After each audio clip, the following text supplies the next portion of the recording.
Hello, my name is Marcus. I'm the compiler of a collection of therapy quotes entitled 1001 Windmills of the Mind.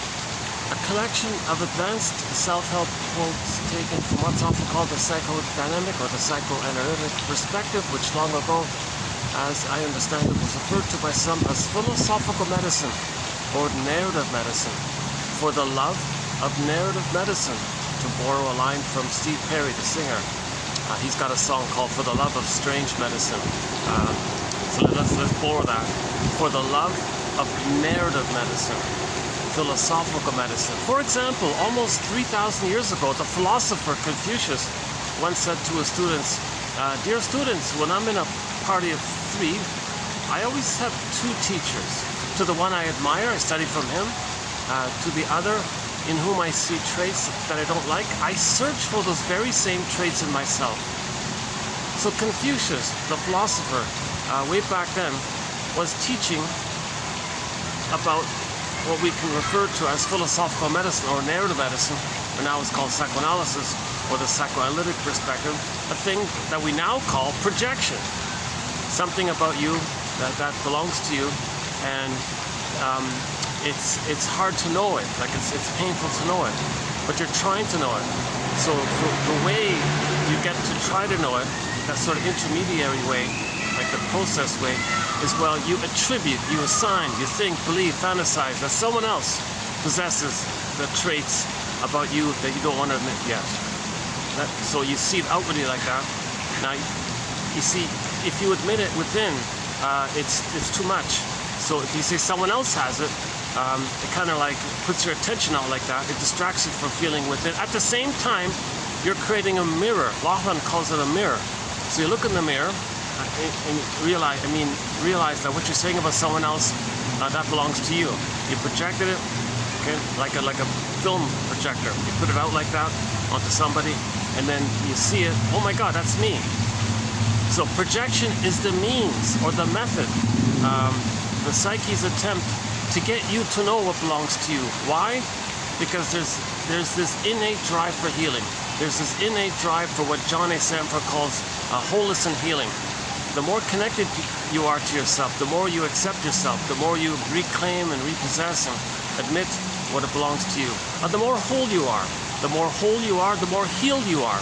Hence the title of his book called Healing and Wholeness. So why do we project? Why don't we just admit everything about ourselves?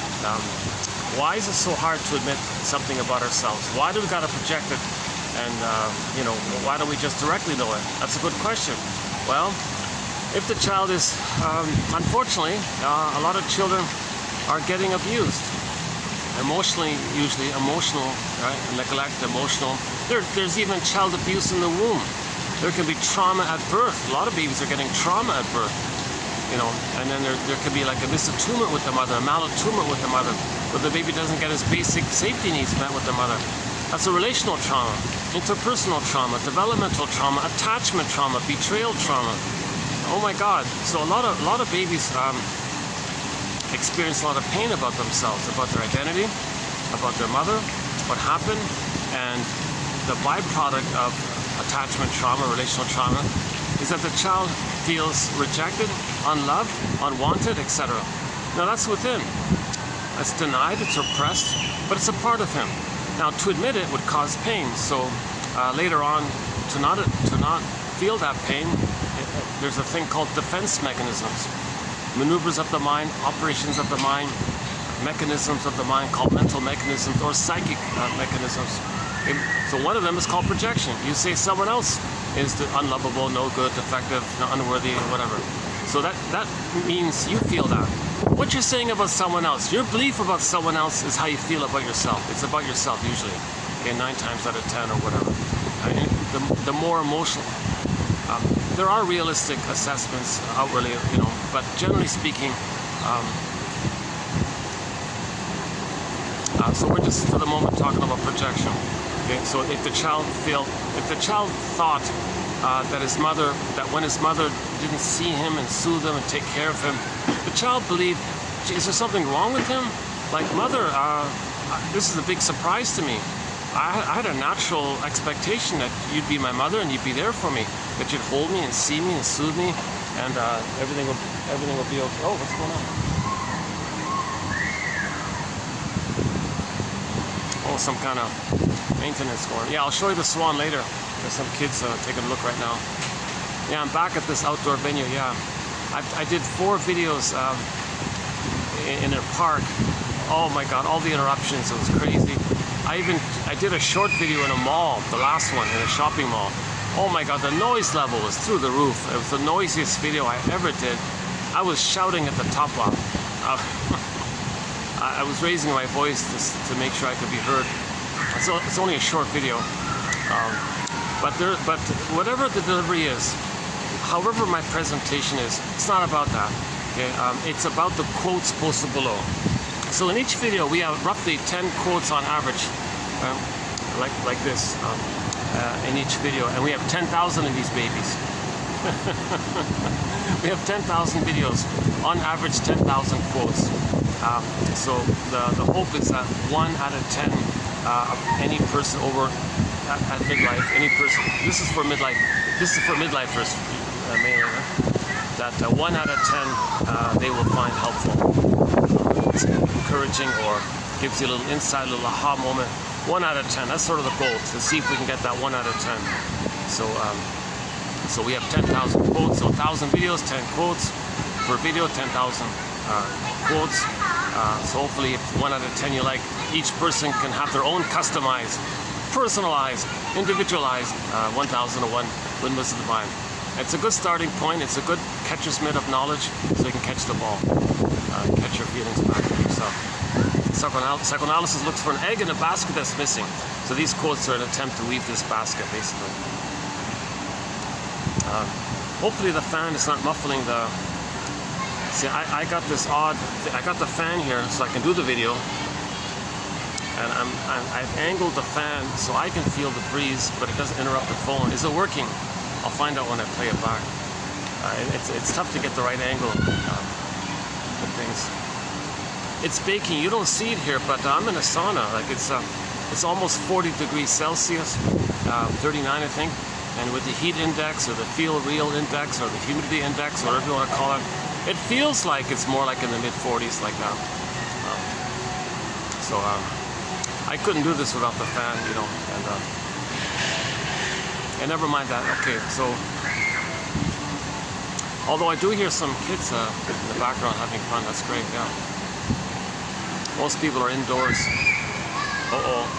That's not going to be an ongoing regular thing, is it? Because if it is, after a while, it's gonna edge on me a little bit. So we'll see how that goes. Yeah. Why would a kid's high pitch screams be triggering? Well, the nervous system, right? Okay, let's not go down.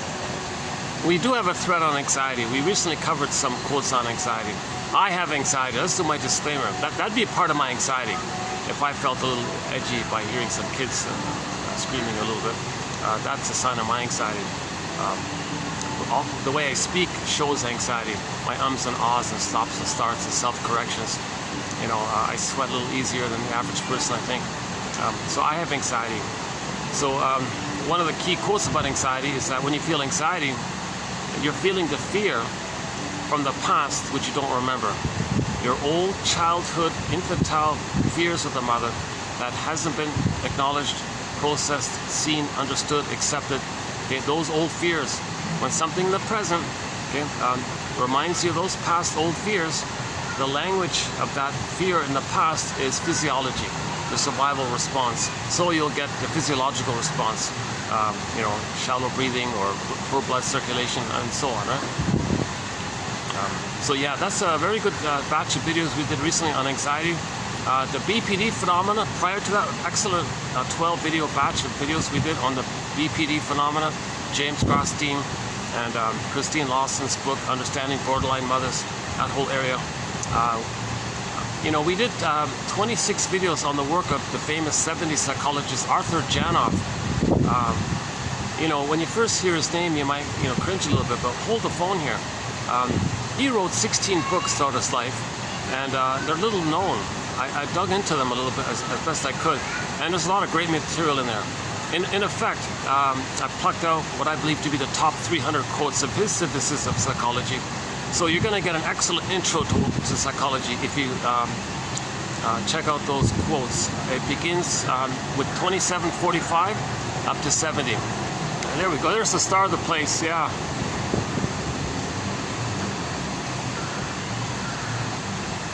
Yeah, the restaurant uses them in their advertising brochures. A lot of people come take his photo. Nice little bird. Oh, there's the guy. Maintenance guy.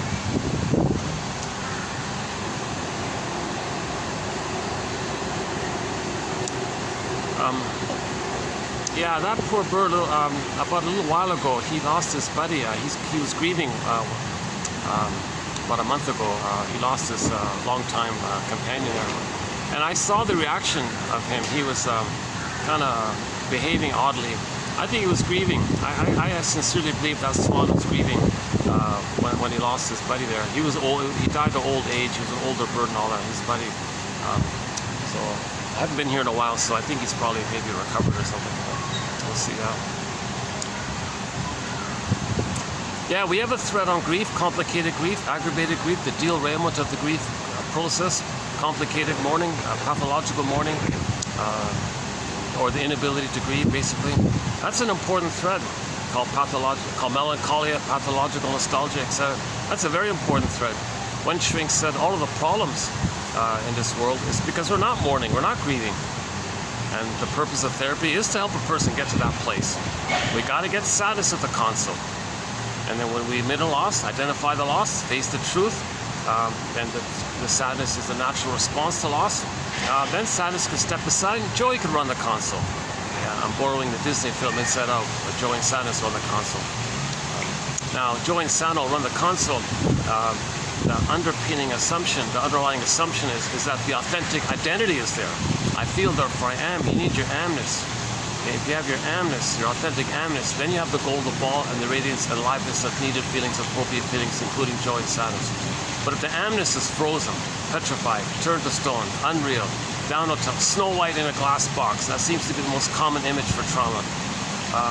My impression is that the most common image for trauma is Snow White in a coma in the glass box, right? Okay, Snow White's a metaphor for any person's beingness, authentic beingness. The word of the year by the Merriam-Webster Dictionary Company for last year, 2023, was authentic. A pretty good choice, because we're all born with an authentic self. We're all born with an authentic beingness. It's our embodiment, it's our home within, it's our sense of self, or it's our ontological self. And from the sense of self, we have our pleasant basic feelings like pleasure and sadness and so on. Sadness is a okay feeling. It's not pain. Pain takes place when you don't feel the sadness or joy. Then you can have pain. Right? So pain is when you're not feeling. When you're feeling, it's okay. Now, the beauty of the Disney film Inside Out is that it shows you. Pete Docter, the director, is a soul doctor, and he said he wanted to teach emotional literacy to people. He thinks there's a huge neglect of inner life. People are ignoring their inner life. They're ignoring the inside out, hence the title of the film, Inside Out. We're meant to come from our inside, meaning our beingness, our sense of self, and from our beingness and our connection to ourself, from our inside, we know what to do outside. Natural, it's caring, it's creativity, it's pleasure, it's spontaneity, it's the reality that we're all one big family, and we're nice to each other, and there's affection and tenderness, and if we make a mistake, there's reparation, there's a desire for communication, intimacy, and understanding. Okay, that's the normal state of affairs when you have the inside out. When you have the inside, meaning the connection to your authentic self, your beingness, I feel, therefore I am, then you have the pleasant feelings. When you have your inside, meaning your Snow White, is your embodiment, okay? When you have your inside, that means you're going to know your uniqueness. The Great Spirit gives everybody a little uniqueness. We're meant to be conscious of it. When we're conscious of this inside uniqueness that we've been given by the Great Spirit, let's say, when we express our uniqueness, that's joy at the console. That's pleasure, love, a path of heart, meaningful, delight, and natural, pleasant emotion there. The serene, inexhaustible fullness of being. Okay, so that's the inside out. So we're looking for the inside out. A lot of people are lost the inside, the authentic self, and then they're doing outside in, thinking that by grabbing something on the outside or being very outer focused, that somehow it's magically going to change the trauma in the past so you can get back your inside. Doesn't make sense. So we want to get back to inside out. Okay? So the inside is the feminine element. Sometimes the jargon is the feminine principle, the feeling principle, or the feminine element. It means your beingness, your sense of beingness, your authentic, true beingness. It means your home within. It means your sense of self. It means your embodiment, your emotional body. We have bodies, right? There's meant to be like a. It's not meant to be flat or something. Like it's not meant to be numb or indifferent or something. Like we're alive, you know, like we're, right? See, with trauma, you don't really feel fully alive, and you don't feel fully real as well. And it's the Velveteen Rabbit story. When we lose when Snow White's in a glass box, or when the beingness is frozen, petrified, turned to stone, okay, turns to the Velveteen Rabbit. Remember the Velveteen Rabbit story? The character kept saying, kept asking, what does it mean to feel real? I want to feel real. Somebody tell me, what does it mean to feel real? Sounds like a song, right? I want to be real. Oh, there's a song, Robbie something. I want to feel real, something like that. And another variation of this is the person doesn't feel fully alive. That's the story of the woodcutter guy who took a block of wood and carved out this little figurine of a little wooden boy and was praying, oh, please let this little boy be alive. The metaphors with trauma, we don't feel fully alive and real. That's the conclusion of Joseph Campbell's lifelong, the famous mythologist. That we had our authentic self, okay, i.e. feeling alive and real. We lost it. This core got pulled down, Snow White in a glass box, petrified, turned to stone, etc., freezing, okay, and we want to get it back. Okay. So there's two parts to this. The sense of your embodiment and your sense of self, and the natural, that's the beingness, and the natural feelings that come, the basic primary living feelings that come from that. I feel therefore I am. Okay, so there's like two there. So the amness part, okay, that can be like a character in a myth or fairy tale who becomes a statue. For example, Echo turns to stone. Okay, Faithful John turns to stone, statue, stone. Okay, or a character's frozen, or a character's petrified, lost, down a tunnel, down a cavern, or it morphs into some earlier condition. It's hidden. We don't know where it is. Okay, one fairy tale is entitled, Go I know not whither and bring back I know not what. Odysseus finally came to his senses and said, I gotta find my inner home. We all live in a psychic house called a soul castle. In the Odyssey, it was called Ithaca. So he wanted to find Ithaca, meaning his inner connection to himself. Ithaca is an inner home, an inner place, not an outer thing. Okay, myths and fairy tales are metaphors for this inner journey, this hero's journey, this second journey, this midlife journey, to get back our authentic self, to reconnect and reunite and get back our connection to our sense of self. That's the hero's journey that Joseph Campbell, his phrase that he coined, right? And then the feelings came back, Penelope. So this psychology can be represented in various ways, but you look for the common psychology. Myths and fairy tales are metaphors for psychology. Myths and fairy tales are true on the inside, not on the outside. They're true on the inside, not on the outside. Myths and fairy tales describe a traumatized psyche.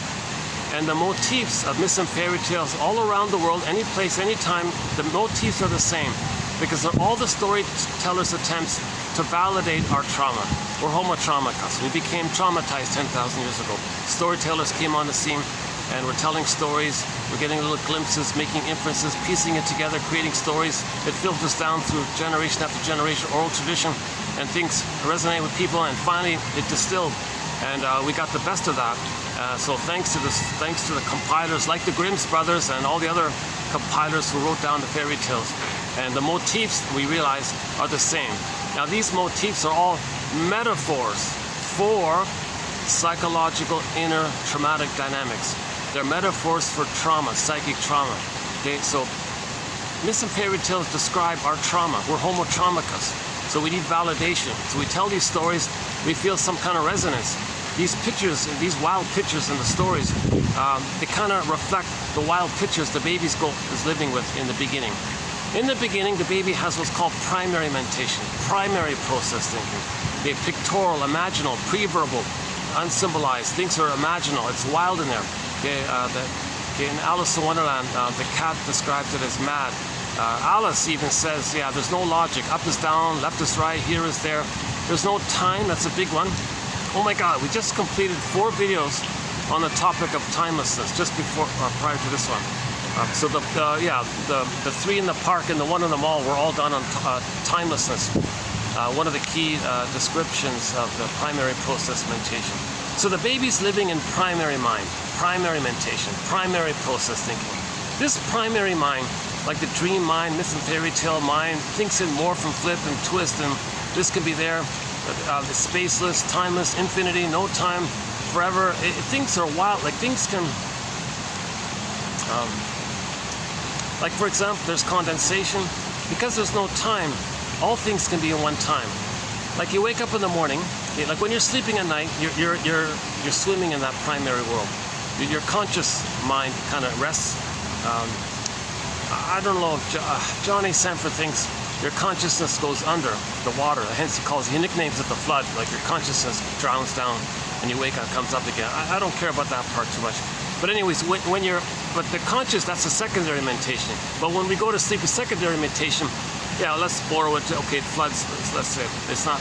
So when we dream at night, that's the primary process, but the dream world. Okay, so we kind of we go there like that at night. Now, when you get a glimpse of what's going on there, when you wake up in the morning and you somehow caught a glimpse of it. So when you wake up in the morning and you got some glimpses or little fragments of your dreams, write it down. You know, what you remember. Don't punish yourself if you don't remember. I mean, just be okay about it. Just quickly keep a notepad, write down what you can, kind of thing. Okay, and then when you make those notes.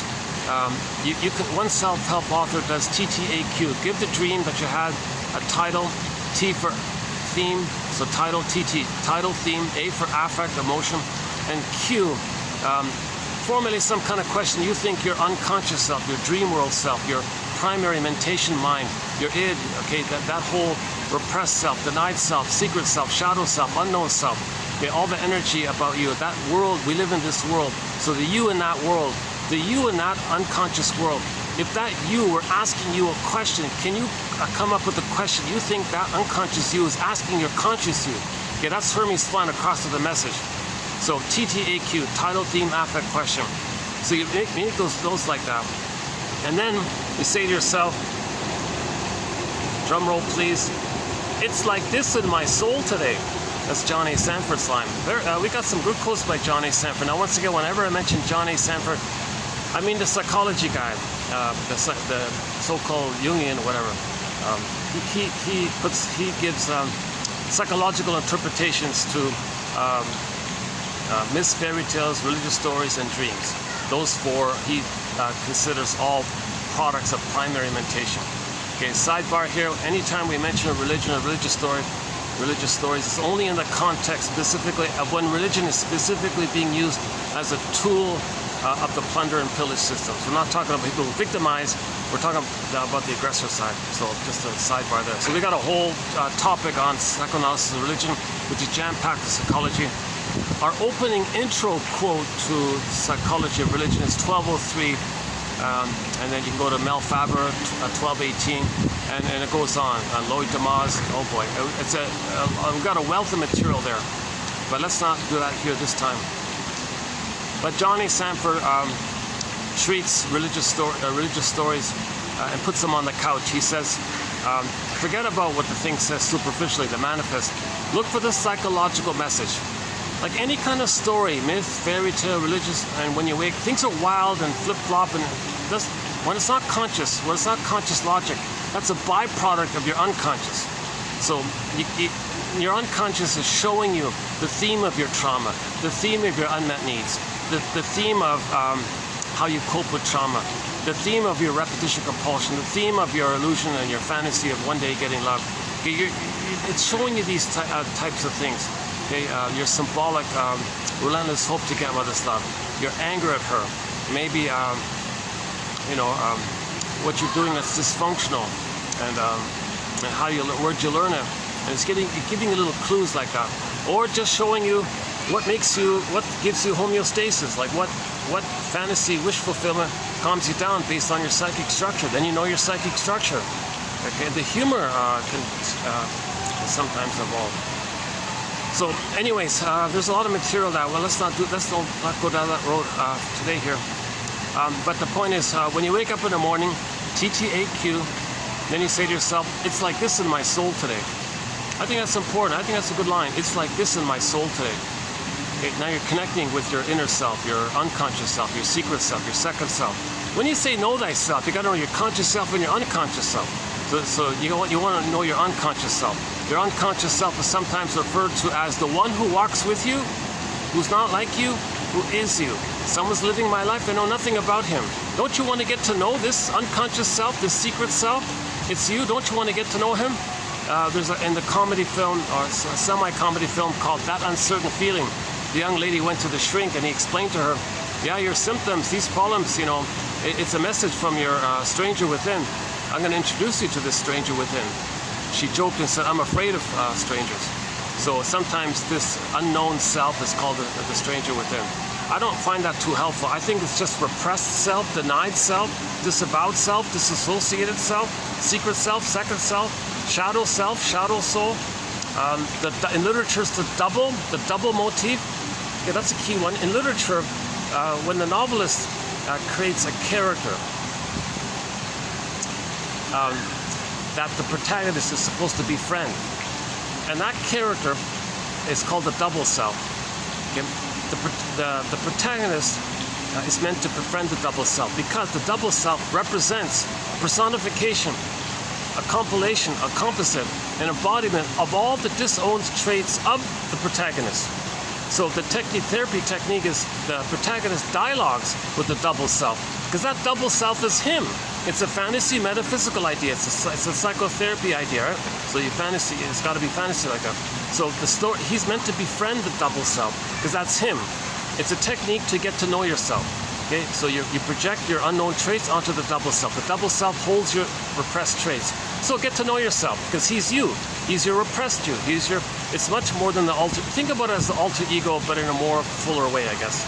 So that you dialogue with your double self. Get to know him. Befriend him. Okay, gradually get to know. Try to understand it because it's you. And for example, in that film, Uncertain Feeling, she did that. The young lady had some problems, and then she met this tortured artist guy. Okay, that was the motif. That artist guy was really somebody to represent everything about her that she doesn't know. So the whole film was about her befriending this tortured artist guy. Smart guy, but sad and traumatized and wounded, knowledgeable, kind of like the Phantom of the Opera, right? The singer of dialogues of the Phantom guy, same idea. And then when the singer came back on stage in the Phantom of the Opera, right? So that scary dude is not a separate outer character. It's a fantasy, metaphysical double motif.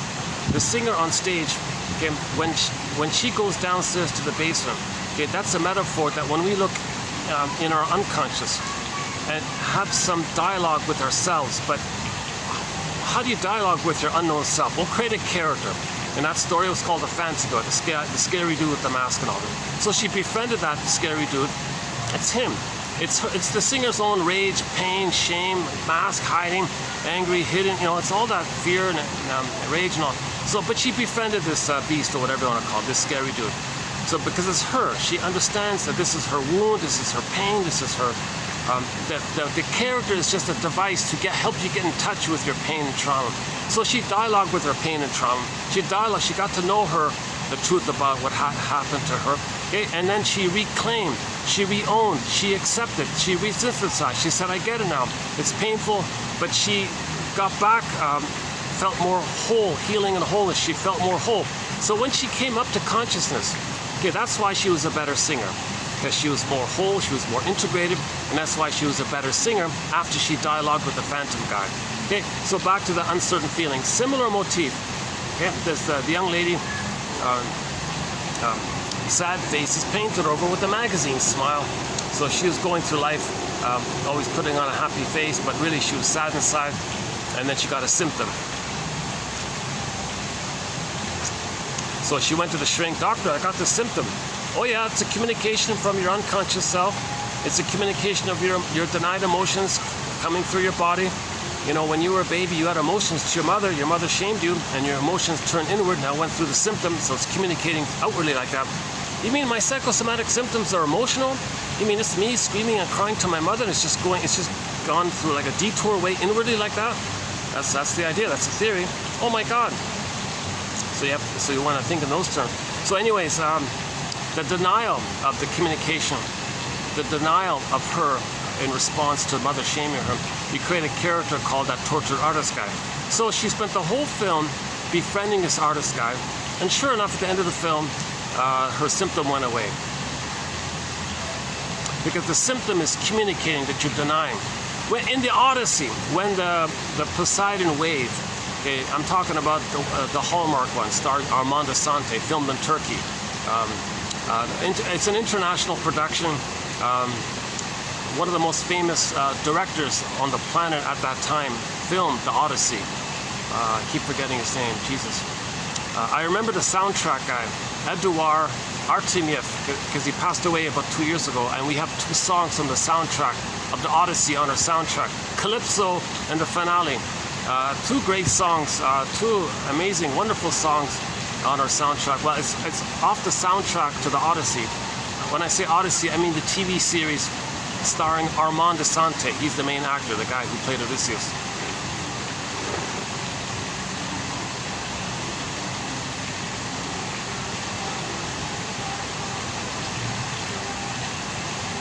Oh yeah, so in Odysseus, there's a scene there where the metaphor is, so the whole Odyssey is like one long dream. The whole Odyssey, the whole myth of the Odyssey is like one long dream belonging to one mind, to the mind of a traumatized person. So you see the trauma journey of facing your trauma, facing your memories, and getting back to yourself. So basically the beginning of it was when Poseidon, okay? So Poseidon just simply means all of the energy, all of our life force that's bound up in that old trauma. Our life force was to find mother. Mother shamed us. There's a lot of energy there. That energy, if you were to personify it and create a character to represent the power of that, you created the ocean. So you saw the wave there, and using Jim Henson, the special effects guy, made the wave speak to made the wave give it a face, and he was speaking to Odysseus on the shore. So that's his unconscious. Hey Odysseus, hey you, who are you? I'm you. I'm your unconscious you. I'm your denied feelings. I don't like that you deny me all the time. I don't need you. I don't need feelings. I don't need inner life. Oh yes you do. No I don't. I'm an infantile megalomania. I'm a self-sufficient superiority complex. I don't need feelings. I don't need love. I don't need trust. I don't need feelings. I don't need people. I don't need anything. I'm a little god like that. Oh no you're not. You're a human and you denied it. I don't like this. Okay, long story short, he finally understood it. So Poseidon got his attention. Poseidon said, that's innate drive for healing. Poseidon is part of this innate drive for healing. So Odysseus was very traumatized himself. So he had to learn what's going on. I didn't know there's an inner life. I didn't know there's an authentic self. I thought my false self, I thought my mask, I thought my machismo, arrogant, narcissistic mask was who I was. You mean that's all fake? That's all a facade? That's all a dream? That's all some arrogant little narcissistic display linked to the time in the uterus when I was on the throne. I think I'm on the throne. Oh my God, you mean there's more to life than just being a narcissistic, selfish, unfeeling, unempathetic kind of person? You mean there's more? I didn't know that. Oh yes. And so I want to find this. I didn't know I had it and lost it. Okay, so we had it, we lost it, want to get it back. So Poseidon was saying, yeah, you got to go on this journey here.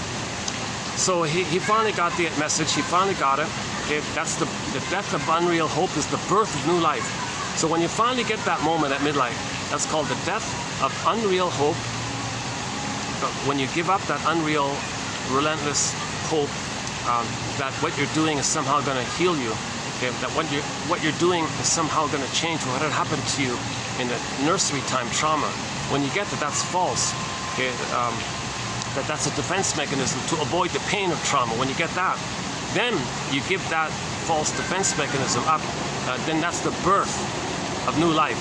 So that's the motif of the pregnant virgin. Again, myths of fairy tales and metaphors for inner psychological dynamics. Okay, so the motif of the pregnant virgin, okay, that means when you realize that you're repeating something in the past, hoping to change the past. or hoping to undo the past, not realizing that the present is not the past. When you realize that kind of thing and you give that up, that's like a kind of quote-unquote death of that egotistical, false illusionary thing.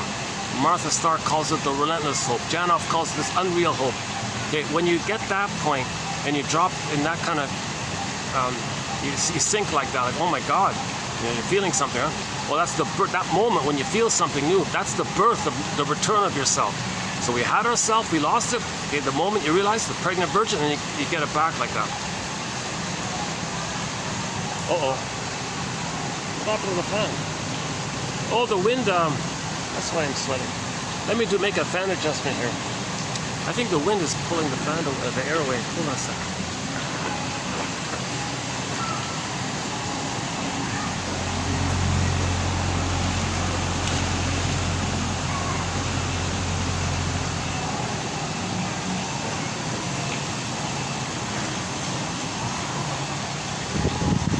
Oh, that's better. Okay, that's better.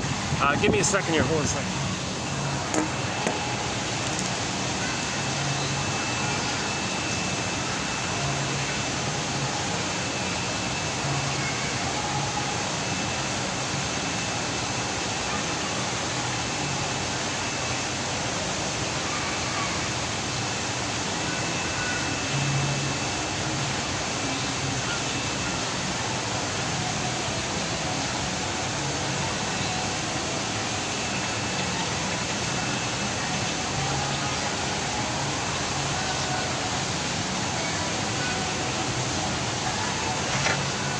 For the price of half a cup of coffee, yeah.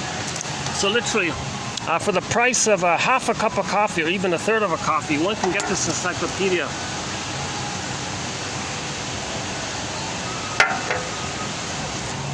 And before I forget, so for the price of half a cup of coffee, at some places it's more like a third of a cup of coffee. You can get this, in other words, for a minimal administrative fee, one can get this encyclopedia. Insights, huh? Okay, let's try to continue here. Yeah, so we were talking about the Odyssey, right?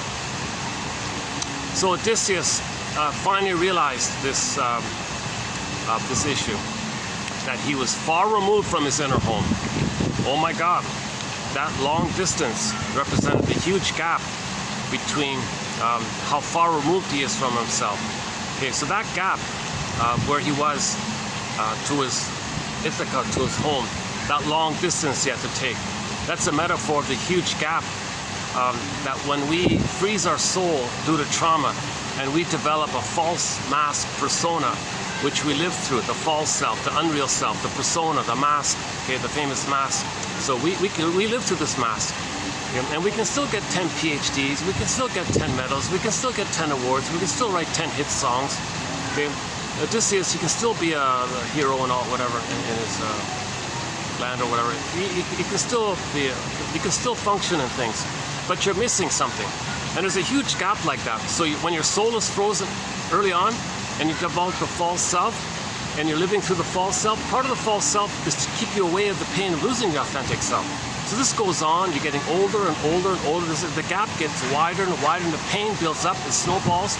The pain snowballs, and because as you're getting older, the gap is getting wider. Think about that, the gap between your authentic self and your false self getting wider and wider. There's a pain, there's a psychic pain. So finally your unconscious flares up. Poseidon, the wave flares up. I can't take this anymore. You've been denying your inner life. You've been denying the feminine element. You've been denying the feminine principle. You've been denying your beingness. You're just letting Snow White sleep in the box like that? You're gonna let your own Snow White sleep in the coma like that? Come on here. That's like letting you as a baby starving in the woods or something. You're gonna ignore a baby starving in the woods? Oh, hi there. Yeah. Give it a try. You can sit on it. You can sit on it. Yeah. Some little kid just noticed the swing here. Yeah.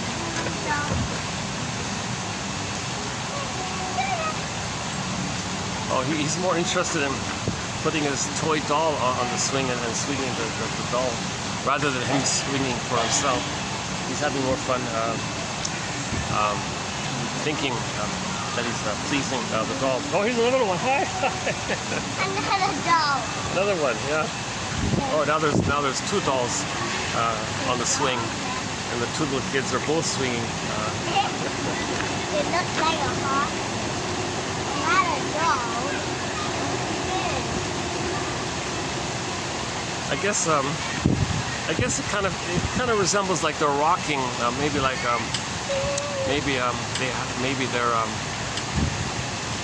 soothing their toys the way they were soothed, like they experienced being soothed. Oh, there's a third one. Oh, okay. Hi. That's okay. Hi. No, it's okay. They're super cute. They're great.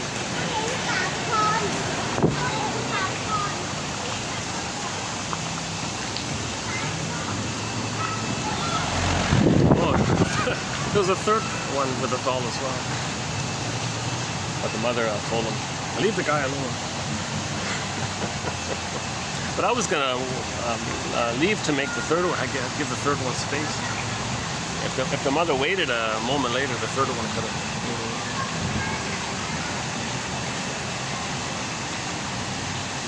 Yeah, why don't let me move over for a little bit so they can enjoy the swing, and then I'll come back. Because that third kid might grow up with the feeling, hey, how come my brother and sister got to play in the swing and my mother said I couldn't? I feel left out. So let's move over. Hold on a second.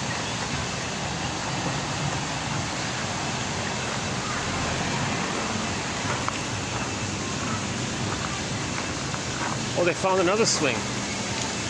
Oh, good. Oh, problem solved. The smart mother. There's a second. I forgot about. There's a second swing.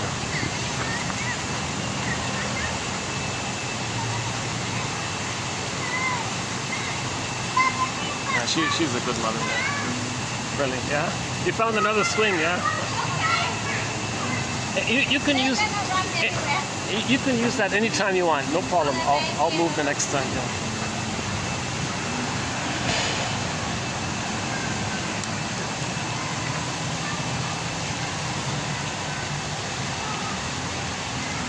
Yeah, one of them is hers, and the other two seem to be a similar age, but belonging to some other people.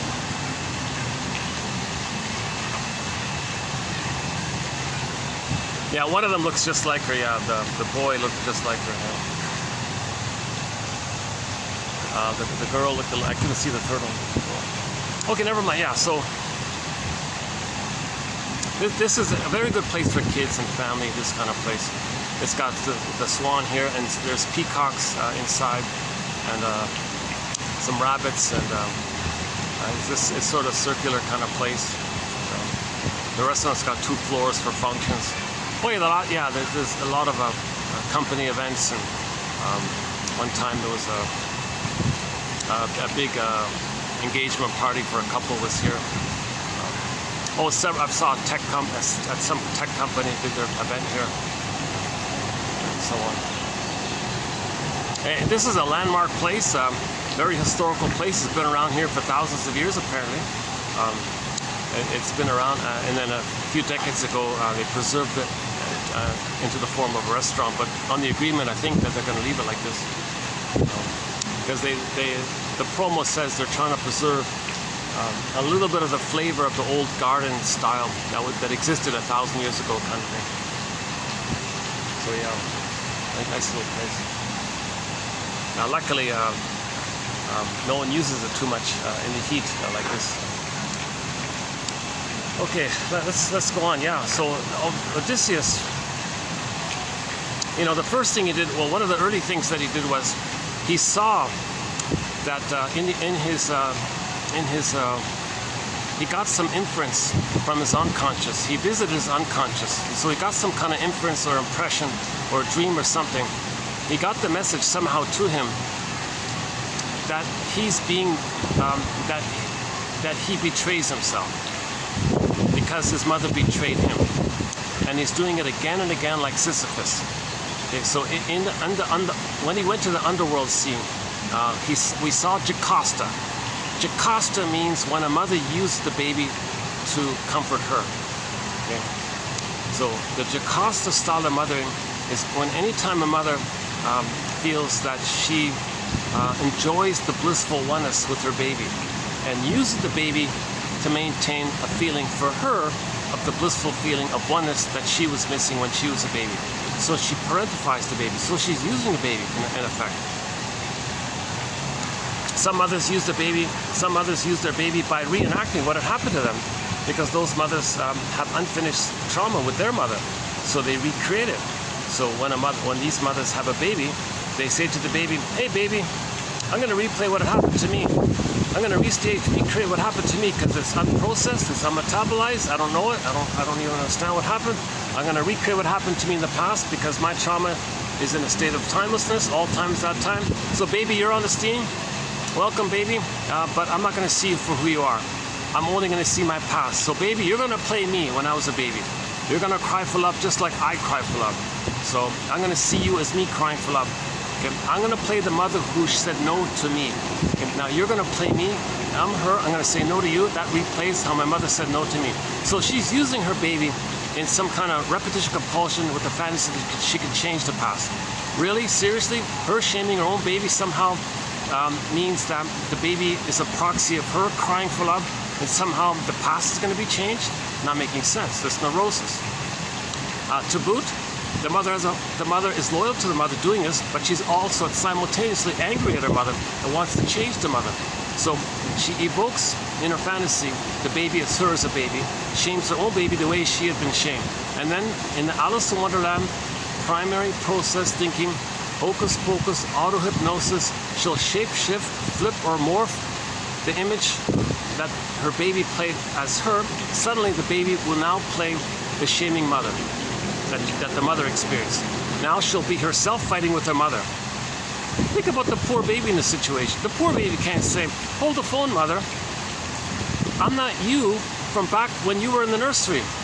Whoa, now you think I'm your mother who hurt you back in the nursery? You think I'm the grandmother? Oh my God, what's going on? So a baby can't do this kind of thing. But that mother only sees her past. She can't see the present.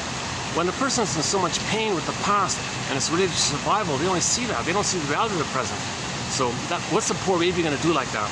Or some mothers have a baby and say at last, "All right, baby, I'm going to, this oneness between us, I'm not going to let you enjoy it. I want to enjoy it." The child says, "Mother, I have my own thoughts. I want to be my own person." "Oh yeah?" Some mothers do a thing called with me or against me. So some babies want to individuate. Some babies want to be themselves. We're all born with an authentic self, and the child is meant to have that when he feels safe with her to get that. So she's going to separate out of the original blissful oneness between the two. So the baby's maybe moving towards individuation. The mother says, "Oh no, you're going to leave me? I'll leave you first." That freaks the child out. He clings to her. "All right, mother, I won't be an individual. I'll stay in the blissful oneness with you." "Oh, good boy, good girl." So she rewards this symbiotic regression and punishes the child's strivings and initiative like that. Okay, so the child gives himself up to please the mother. Now he's angry at her at the same time.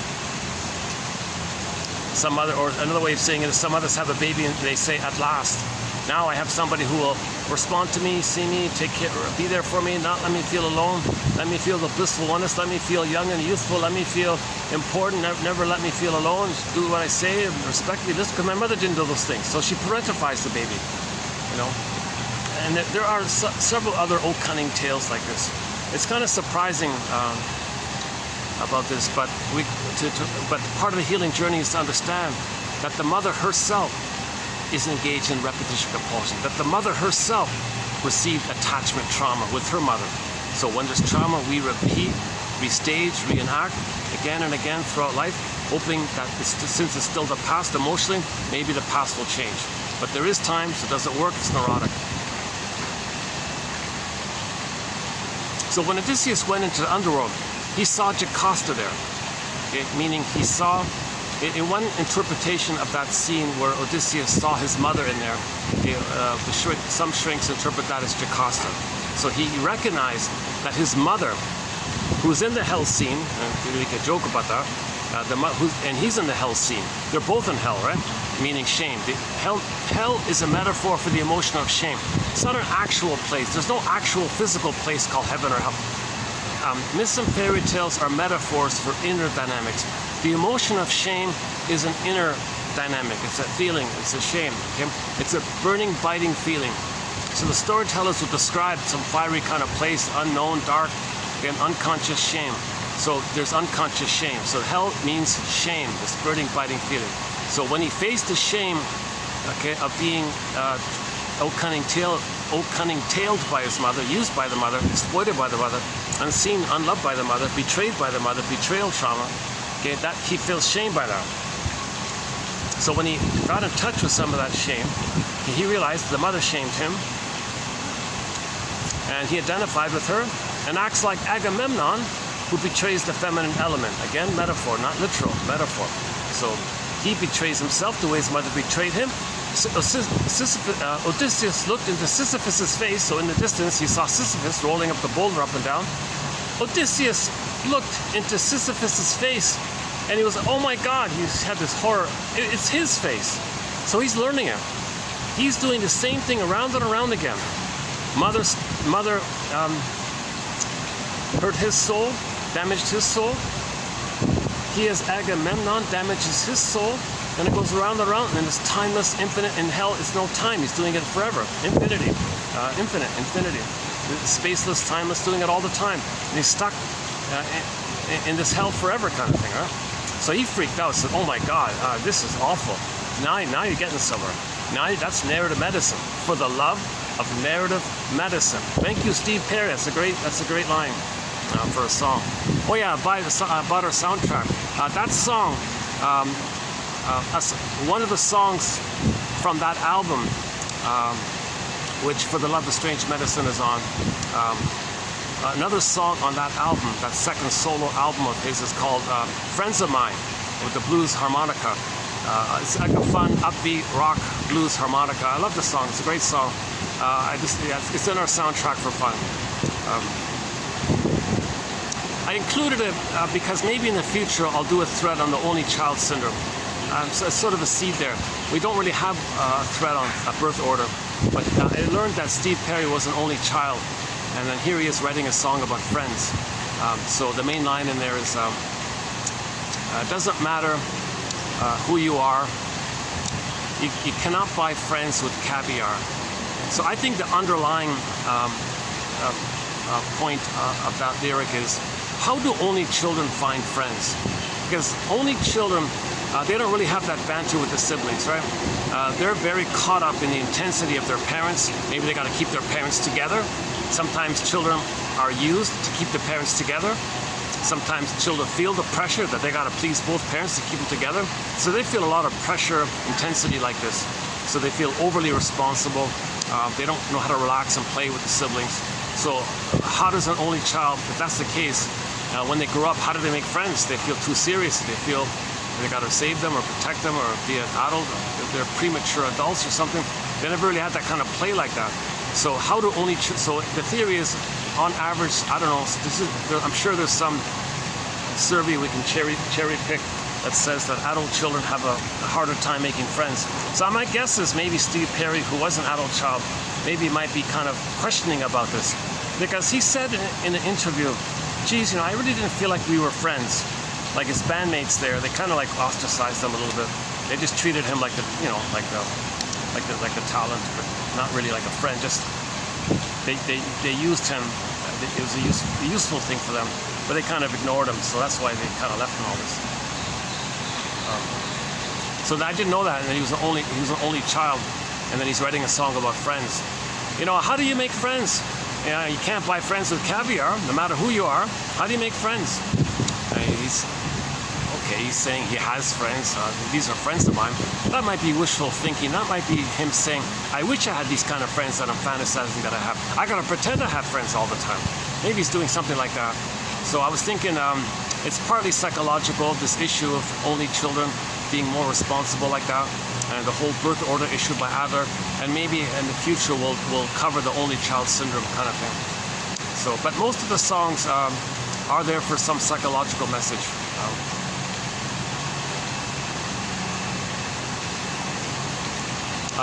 So Odysseus went into the underworld. Okay? Meaning a person realizes that they were shamed by the mother, and they're doing to themselves and others what the mother did to them, and it's spinning around like this. Okay, this is known as repetition compulsion. When there's trauma, we repeat, hoping to change the past, undo the past. The issue with this is that the baby's in a state of timelessness. He has a need. Mother said no. Mother gaslit him. Mother shamed him. So the need, it's denied or repressed, and there's so much pain by it. He doesn't want the pain, but the need is still there.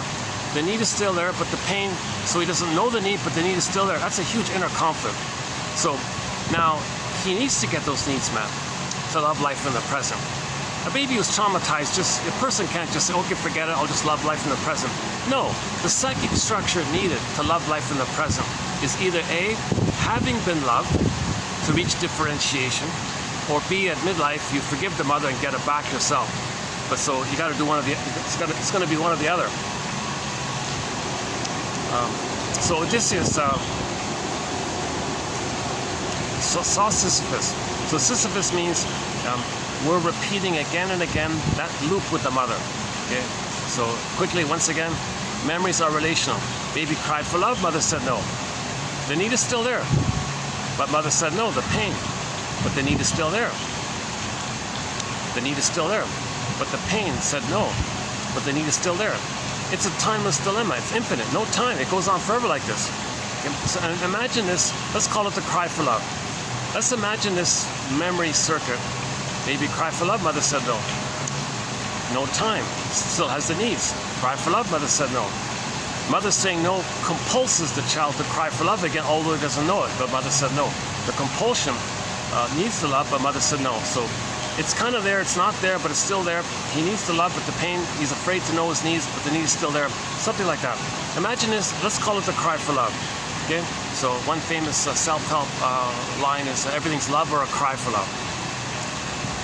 If the child is in love with the mother, he goes through the separation individuation process.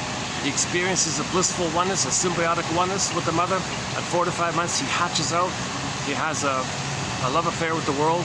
Okay, the world's my oyster phase up until 18 months. And then from 18 months to 36 months, the now Voyager rapprochement phase. And then ballpark age 3, he gets a psychological birth where he has a sense of self as a person, self, and other. Okay? The other means there was a mother who loved him. So you get it, you can accept the other because you put a dash between the M and the O in the word mother. So if the mother loved him and you get a self, now you accept the other, and the other's okay, you're okay. I'm okay, you're okay, because mother was loving and you were loved, I'm okay, you're okay. Self and other. You need the self and other in normal development. When you get that sense of self and other, okay, each person is a person in their own right. Empathy for yourself, empathy for others, curiosity for everybody's trauma and pain, and we're all members of the same earth family, traumatized family. We're all from Africa, we're all cousins, some lost a tan and all, whatever. We're still based, we're all from that same hominid, we're all from the same Homo sapien line, huh? An evolution from Homo duensis, our previous version of us by one theory. Anyway, so you get that natural feeling that we're all really just one family, okay? As evidenced clearly by the fact that we all have 3 brains. One brain, 2 brain, first, second, third, we all have the 3 brains, okay? That's pretty clear. We're the only ones with the consciousness of ourselves. I mean, that right there. You know, and the myths of fairy tales reflect the same psychological patterns and motifs. I remember one fancy shrink saying he was in a like an igloo or something in the North Pole or something, and through a translator, he spent some time with some families there. He said, "Oh my God. The psychic structure, the memory system, the pattern, the struggles, it's pretty much the same stuff," he said.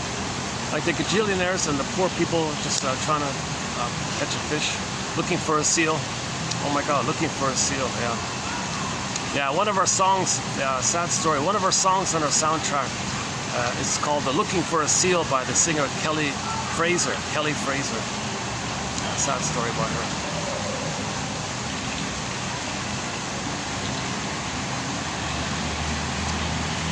Yeah, we have a lot of great songs by indigenous singers, from the Mi'kmaq, from the Mohawk, from the Iroquois, from the Inuit. A lot of great singers, from not just Susan Aglu-Clark and Beatrice Deer and Ili Sapi's half, right?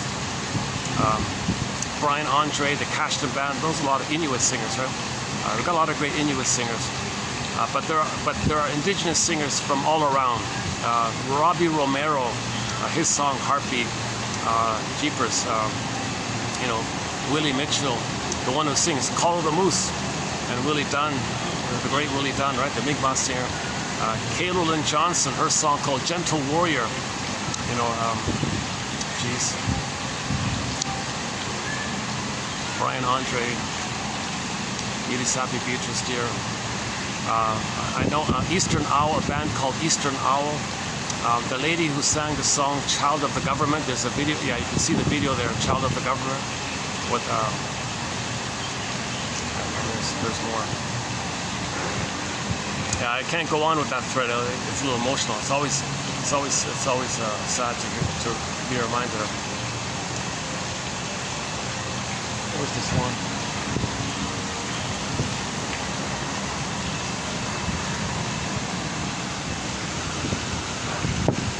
Hang in there. We'll be doing today's quotes will be 2816.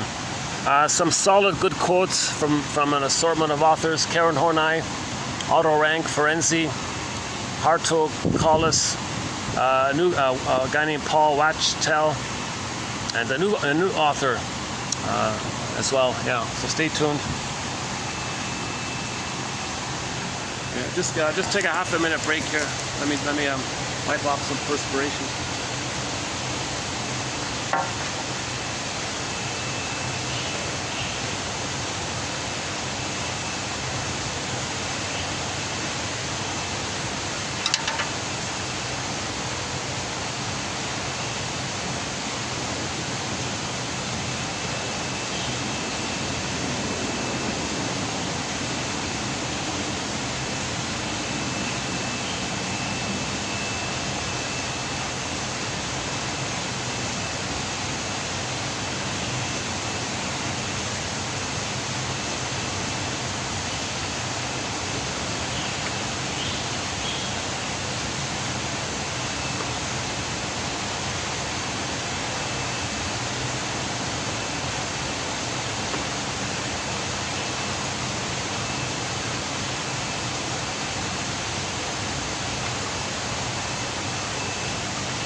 Everything's love or a cry for love.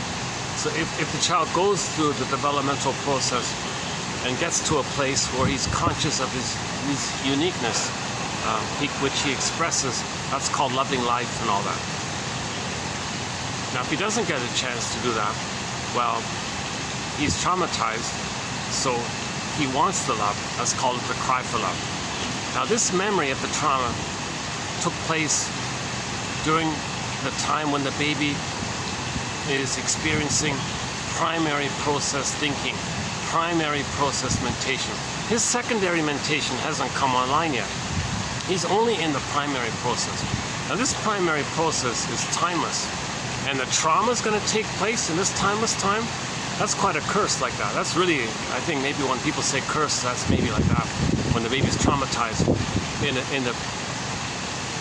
when he only has primary mentation.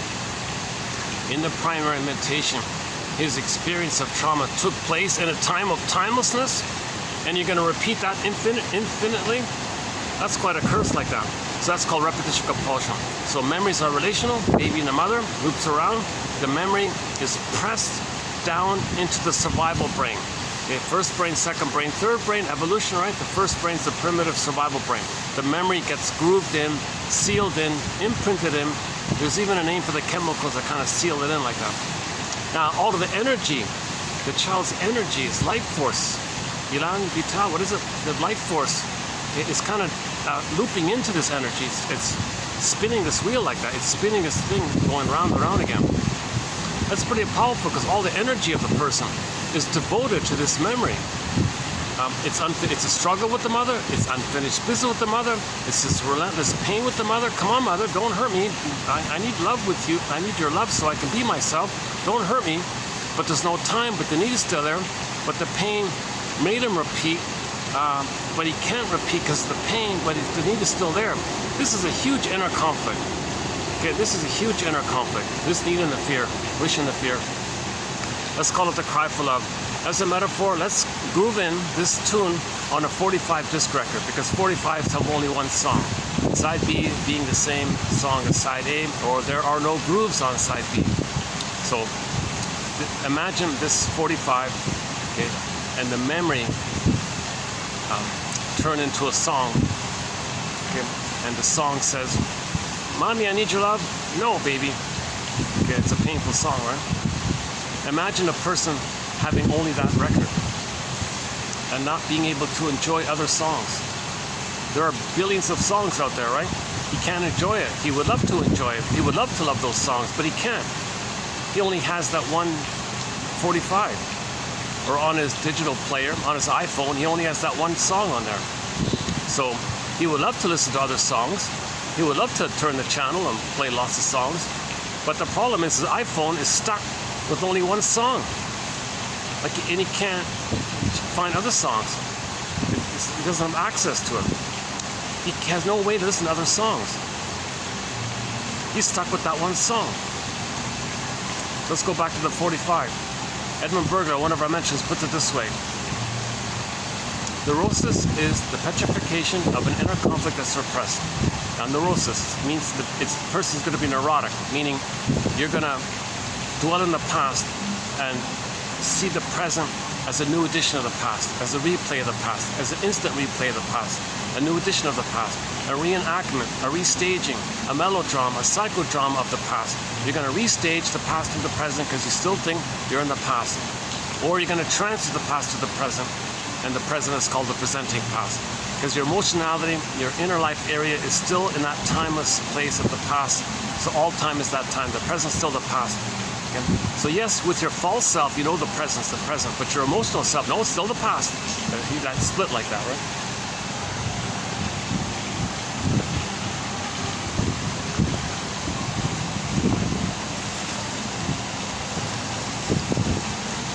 Are we getting him?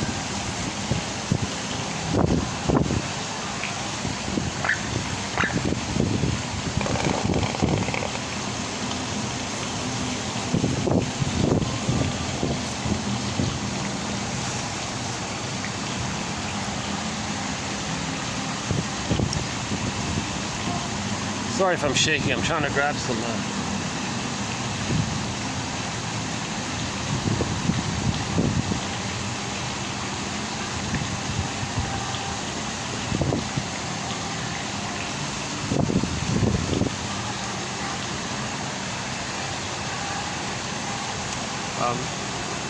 okay, so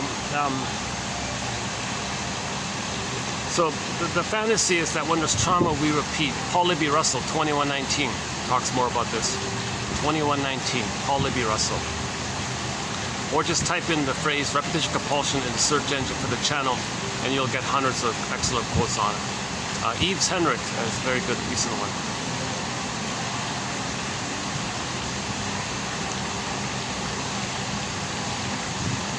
So the source point of all this is that when the baby's born, all of this life force, all of this energy is to latch on, attach to the mother, and recreate that blissful nirvana, okay, that blissful, timeless, heavenly Garden of Eden, Shambhala, Shangri-La, okay, Avalon, any kind of paradisical image that we have. It's a metaphor for this blissful time. Babies need an extended Shangri-La, an extended Avalon, etc.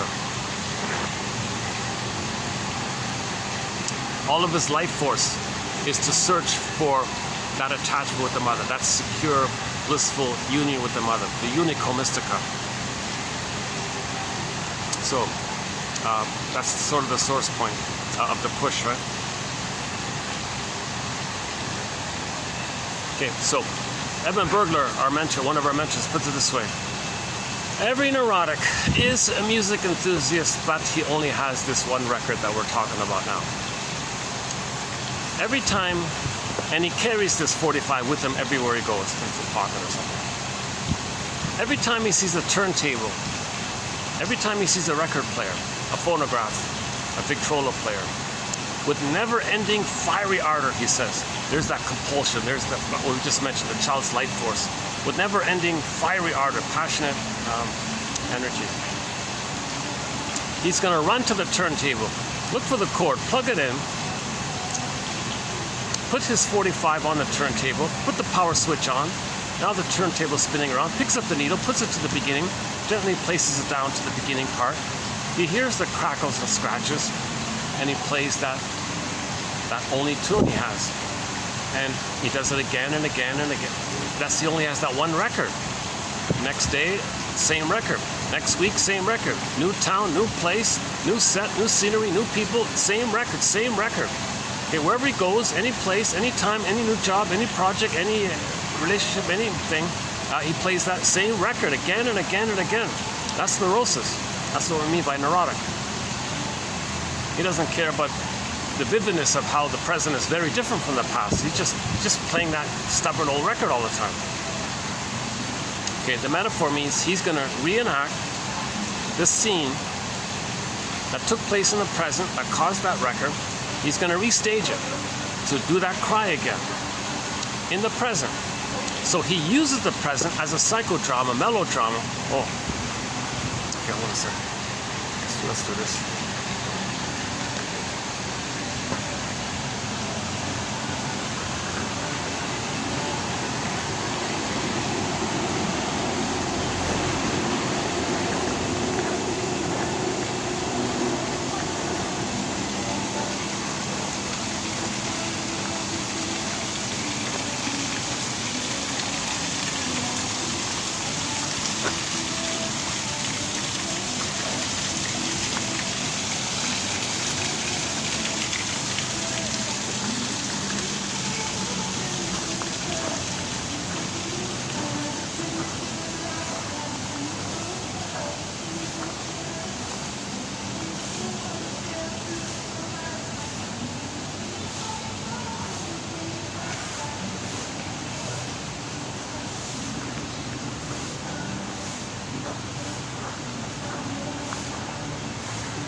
I'll have only like 1 minute here before you'll see me drenched in sweat. Without the fan, I really can't do this video without the fan. My goodness. If there's an excellent breeze, maybe I can do it. I'm kind of waiting for that little group to finish their little sightseeing, and then I'll go back. Oh, 1 second.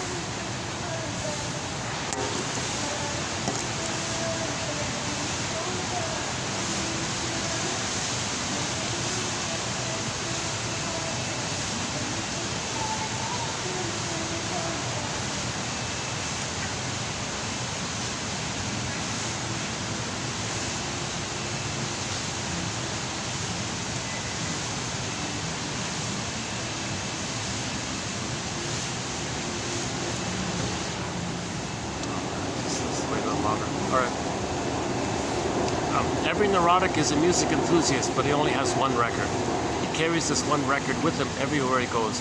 Every time he sees a turntable, he spins that tune. He plays that tune, meaning he recreates a staging, a reenactment, a psychodrama, melodrama. Okay?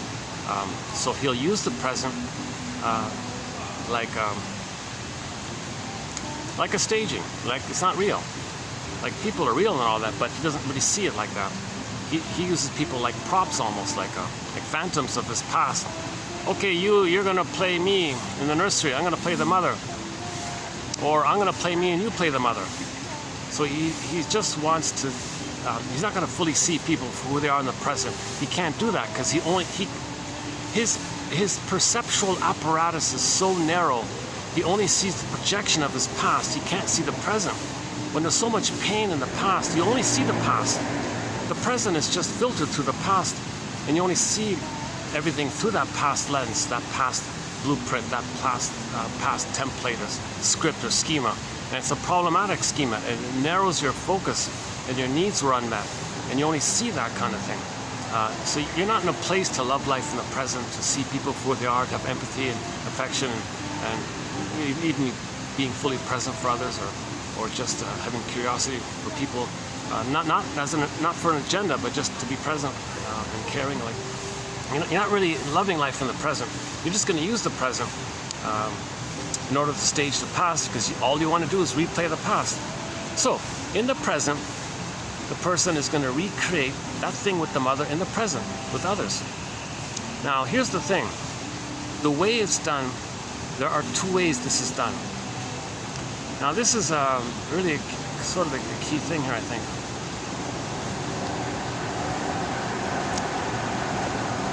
The more benign way, the simpler way, the more harmless way, let's say, is that the person plays it what they call direct. It's direct. So baby cried for love, mother said no. New situation, they play themselves, looking for support and for their development. They're expecting too much. You can't find a 24/7 full-time surrogate parent to help you with your development, so it's not going to happen, kind of thing. So you're going to be disappointed. New situation, you're like still like a child, and you see others as a good, strong parent who's supposed to love you and help you with your growth and development. It's going to disappoint. New situation, again. New situation, again. So you always play yourself as the needy child needing a strong parent to help you find yourself. Doesn't work, new situation. Needy child looking for a strong parent to help you find yourself. Doesn't work. So you keep doing the same old thing. This is kind of benign. You don't hurt others, you just replay the disappointment. Okay, you have this illusion and you didn't reach the place of disillusionment yet. So you still have this, oh, they're gone. Oh, good, I gotta get back to the fan. Yeah, I'm drenching in sweat already. Although it is kind of nice and comfortable here. Actually, it's more spacious here for some reason. Let's see if I can hold out a little longer.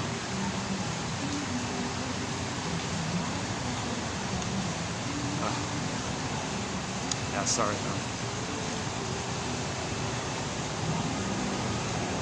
I haven't been here in over a week, yeah. I'm trying to make a go of that park place. Like I have my own lawn chair now, so I bring it to the park. But oh my goodness, it's nice and all that, but it's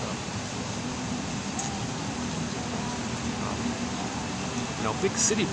People who plan cities, they really need to make more parks for the people. Right? I mean, just in general, I'm not complaining. Just in general, overall. Now Toronto's kind of lucky in my hometown.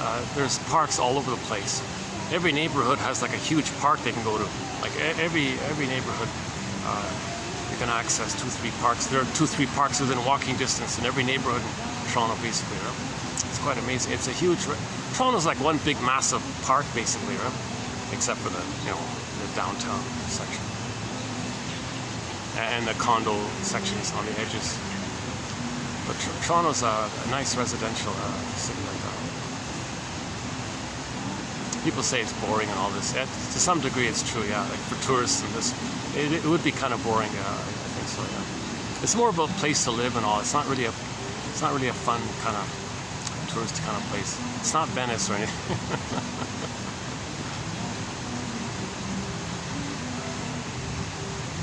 I was mentioning before, if somebody does go to Toronto, I recommend the Centre Island. So near the CN Tower, the landmark there, just close to it, within walking distance, you get the ferry. It's about a 20-minute ferry to get to Centre Island. That's a massive park. You can spend 2 or 3 days walking from end to end. It's a massive park, nice open space park, very relaxing kind of place. There's even like a little beach. There's sort of a bit of a beach. You can't really swim in it, but oh yeah, the sad thing about, you see all the dead fish. Yeah, it's kind of sad, right? Even as a teenager, I saw the dead fish on Lake Ontario, and that's kind of sad on the shore. Yeah, I remember that. Yeah, I was very surprised. Yeah.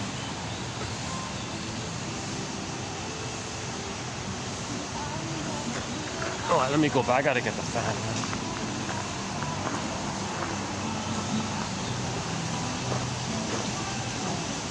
Yeah, today's a local holiday, so I didn't know what to expect here.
Oh, just when I pulled it back.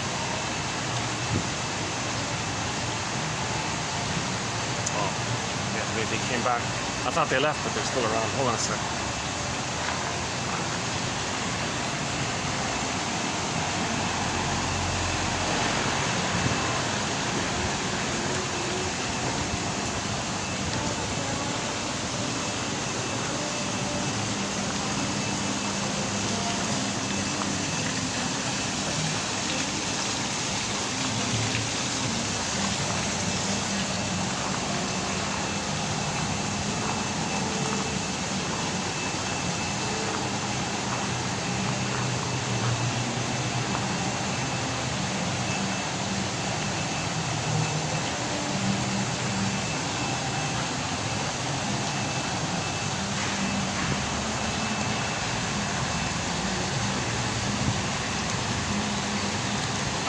Yeah, so that's the more benign way. It's called direct. This takes place, the theory is, if the baby is traumatized post 18 months but prior to 36 months, sort of in that rapprochement phase. Okay. In the secure attachment style, there are 5 parts. Okay, the uterus, birth, okay, the extent of the egg, okay, the oyster, and then the now voyager. So I won't discuss those 5 parts this time here, but the secure attachment style can be described as being in five parts, of those 5 parts just mentioned. So he's traumatized a little bit later on, post 18 months. If the trauma takes place prior to 18 months, oh boy, the child does some very desperate defense mechanisms of the mind. Okay, he sacrifices himself way more. He's going to be way more angry by it, and it's more complicated. And now shall I compare thee to an onion? A lot's going on with the stinger. No, so it'll lead to one of the stinger personality patterns. Post 18 months, we're calling them the stingers and the pleasers and the caretakers. They're childlike, wanting good parents, but they still accept themselves that way. Like they're still connected to themselves. They still accept their wounded, childlike, unloved self. They still accept it kind of thing. And they still have this kind of hope that someone can be a good parent to heal them and resume development. It's kind of direct like that. But if the trauma takes place prior to 18 months, oh boy, things are more complicated. Now we're getting to the whole labyrinth kind of thing. The labyrinth. In the film Spellbound, there's a book called The Labyrinth of the Guilt Complex. There's a whole labyrinth here. Okay, so part of it is when the baby comes out and looks for mother's love, and mother's not giving the love, the baby might think, as if the baby might think, like that self-help quote, everything's love or a cry for love. Oh, mother, you're not giving me love. Oh, you're confused and you're in pain, you're hurting me, you don't mean to, you can't love me, you're confused, you're wounded, oh cunning tale. I'm gonna interpret that as you crying for love. You're crying for love, mother? Don't worry, mother. I'll save you, I'll heal you, I'll cure you, I'll make you be a loving mother, I'll fix you. Don't worry, mother, I'm here for you. Baby's desperate to get a loving mother. Okay, so baby needs a loving mother so he can have himself. So he's going to save the mother. He has omnipotence of thought. He thinks he's a magician. He thinks he's a king or a god. He can do anything. Don't worry, mother, I'll fix you. Easy peasy. I'll fix you. I'll make you be a loving mother. Now maybe we can say it's as if the mother might say, gee, baby, I don't think it works like that. I don't think you can save me. No, don't worry, mother. I need a loving mother. And you're not loving me. You're wounded, so I'll save you. Gee, baby, I'm confused. How are you going to save me? Well, you tell me, mother, what did you need? Okay, well, baby, when I was a baby, I needed my symbiotic needs. I needed the blissful oneness of my mother. I needed to be seen and soothed and taken care of and accepted and all this. And okay, well, mother, we're already one, right? I'll just play that good mother for you. You don't have to be a mother for me. I'll be the mother for you. I'll see you and mirror you, and I'll be just like you. We'll be one. We'll maintain the blissful oneness for you, not for me. I'll give myself up and give you the blissful oneness that you need. Let me try to save you. Let me try to heal you. And then, gee, baby, I don't think it works like that. Well, mother, I got to try to save you because I need you to be a loving mother so I can be myself. So I'm going to try. Okay, so in the process of the baby trying to please the mother, save the mother, cure the mother, heal the mother, okay, he gives himself up to maintain his symbiosis. Now, the truth is, this is hurtful for the baby. He's not getting mother's love by this. And in fact, during this process, he's getting mother's hate all the time. Unlove, right? So the more Fairbairn's, another mentor, Fairbairn, the more the mother's love is unavailable, the more the baby clings and sticks to the mother. So they're already one, but now the mother's hurting the baby, right? So the baby, where's the loving mother? Mother's hurting him. No, he tries harder. Where's the loving mother? Ouch, there's the painful. Where's the loving? So he's getting stuck in the tar pit of a negative symbiosis. He's stuck in this glue-like thing. Now, this goes on and on. At some point, the child can't take it anymore. He does one of the most desperate measures any baby can do. It's called identification with the aggressor. It's summarized with the title of the self-help book, Do I Have to Give Up Me to Be Loved by You? That's the title of the self-help book. The baby's gonna give himself up to have a connection to the mother. So that's his way to have a mother and to save the mother. So his mind didn't get a chance to exist for himself. There's a vacuum there. They're already one. The mother's mind fills in. The baby takes the mother's mind as his mind. I'm paraphrasing Elizabeth Howell on this point here. For more information on identification with the aggressor, Ferenczi is the guy that started all this about 100 years ago, updated by numerous authors. Okay, so this solves one problem. The baby has an attachment to the mother by being her. Because if he's going to be her, that way he has a mother. But wait a minute. If he's going to be one with the mother and act like her and think like her, the memory is mother hurt him. Now he's hurting himself. Ouch, how's that going to work? Okay, now next measure, next desperate measure. Okay, in the memory, it's baby and the mother are one. But the mother hurt him. Now he's going to become the hurting mother who hurts himself.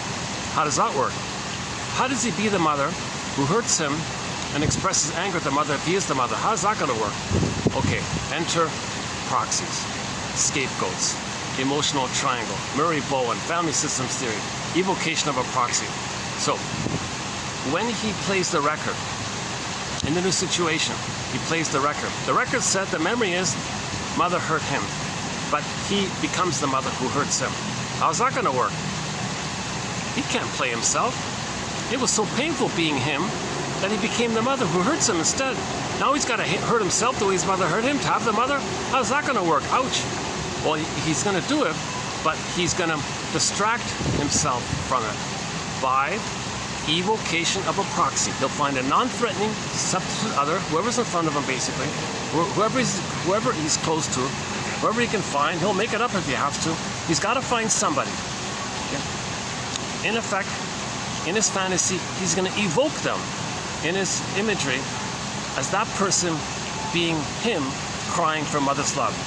As if he were to say, okay, you, I want you to play me as a baby in the nursery crying for love, and I'm going to play my mother says no to me who I see in you, so I'm going to shame you instead, to distract me of how I'm hurting myself. So he does both. He hurts him, he replays hurting himself, and he hurts the other. That's why they're the stingers. They hurt themselves and they hurt the other.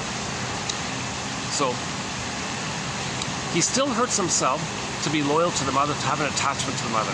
But when he finds a proxy, to imagine that the proxy is him, so he projects his unloved innocence onto the innocent person, another person, and shames them. So he projects his soul onto someone else and shames someone else. That's how he shames his own soul, using the proxy to hold his soul. While he shames his own soul, he shames someone else's soul. But when he shames someone else's soul, it distracts him of the pain of him hurting his own soul. Now, the distraction helps him to not feel the pain of him hurting himself. If he hurts someone else, it distracts him of how he's hurting himself. Plus, he is hurt, nevertheless. Enter the endorphins. That's why they're in a swoon. Okay? The endorphins, he's going to numb it all. He'll be numb when he does this. Now, here's another thing. He enjoys it now. Why? Because if he's going to be the mother who shames him, he's replaying the trauma bond of the blissful oneness he originally had with the mother where they were one. Okay? So originally when the baby's one with the mother, it's a blissful condition. He just plays the mother who hurts him. So underneath it all, there's still that oneness. So he's going to feel that blissful feeling. Again, the pain, the proxy plays his pain, and he numbs the rest of it, and he keeps the blissful part. Now he's addicted. Now this addiction, okay, the name, the image for this addiction is the narcissus flower. That little white flower called the narcissus flower. Okay, if you look on the front cover of Alexander Lowen's book, you'll see a little copy of it. So the ancient Greeks referred to this blissful illusionary feeling of being one with the mother. And that flower gives people illusionary feelings like that. So they named it like that. So now he's going to be addicted to finding proxies to play him as a baby and shaming them, because that keeps him reunited with the mother. Now that's all just part A. How does he fight with the mother? He is the mother, but he's still got to fight with her. He still wants to change the mother. He still wants to control the mother. Remember, when the baby is angry with the mother, he did end up eventually with the fantasy. Come on, mother, change your ways. Stop hurting me, mother. Be a loving mother. Don't see me as your mother. Don't see me as you back then. Mother, don't expect me to. What are you doing, mother? Don't abandon me. Don't blame me. What are you doing? Could you be a loving mother? So baby has a fantasy. I gotta control this mother. This stubborn, traumatized woman. She's not doing her job. Let me control her. Maybe that'll work. So he has the fantasy. He's gonna control his mother. How does a little baby control his mother? Baby has like this oral fantasies. Maybe he's in a devouring kind of rage, so he feels like a hungry wolf eventually. But no, the mother, and then he makes the mother a hungry wolf. So like a baby hungry wolf fighting with an imagined bigger hungry wolf. Okay, this is Alice in Wonderland stuff here. Okay, so how does the baby resume this effort to control the mother, possess the mother? If he possesses the mother by devouring her, maybe he can possess her, he can control her. How does he resume the struggle with the mother? If he is her, how does he fight with her? Okay, hocus pocus, auto-hypnosis, double focus, morphing, shape-shifting. The proxy who just played him as a baby, he'll now quicksilver flip it and see that proxy as his mother who hurt him back in the nursery. He flips it, he switches it like that.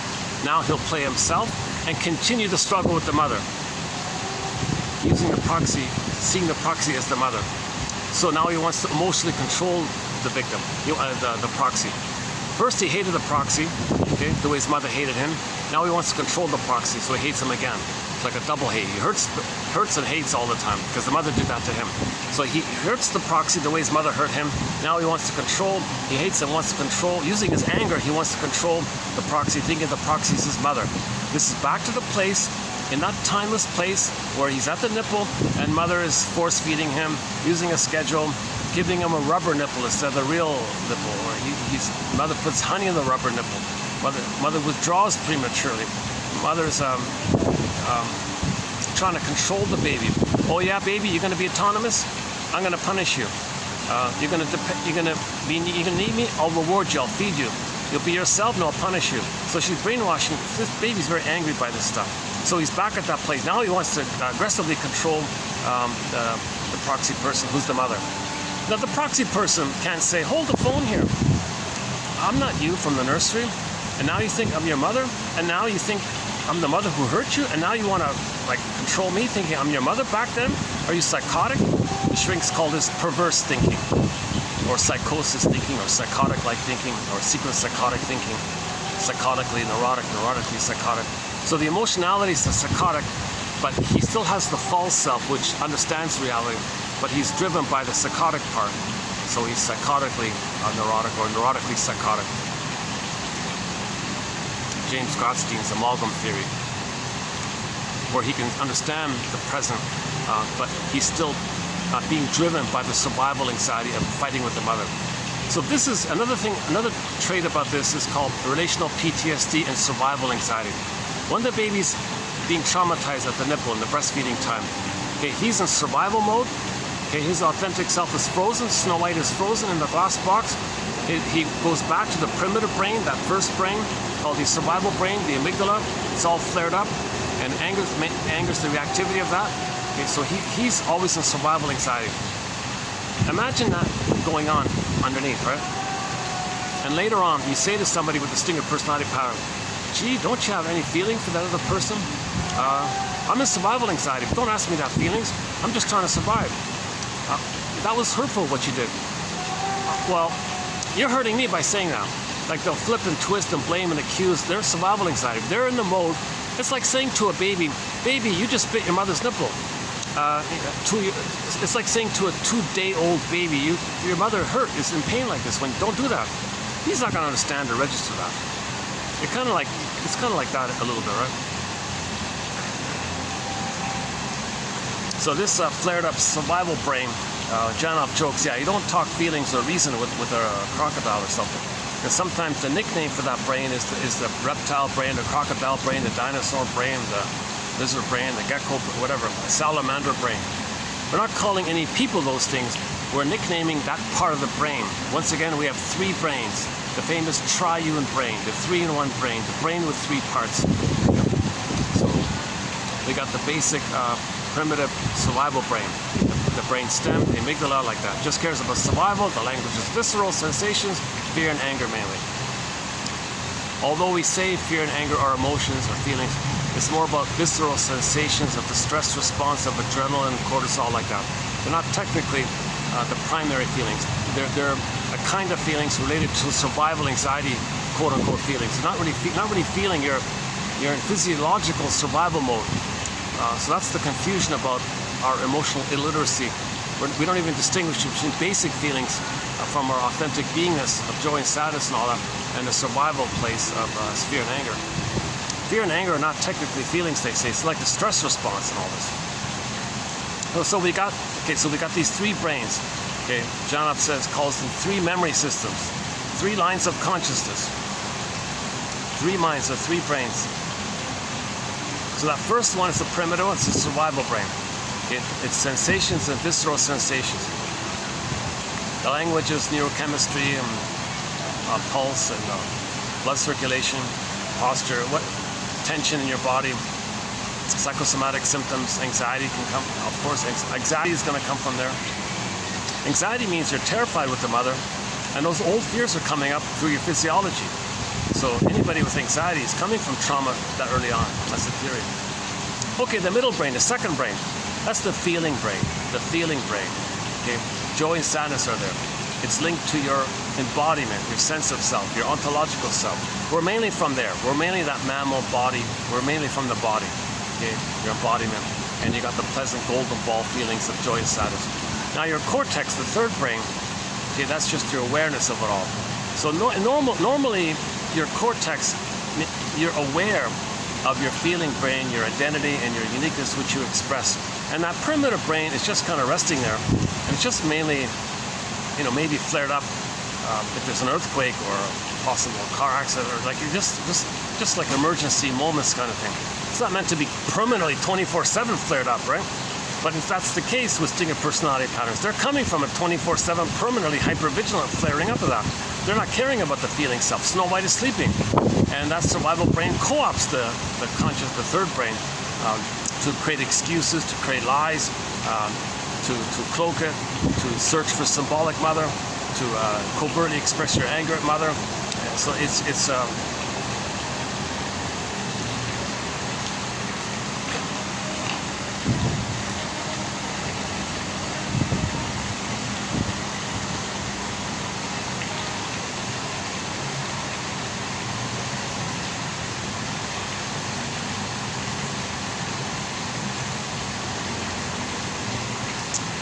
oh, the battery. Let's check the battery.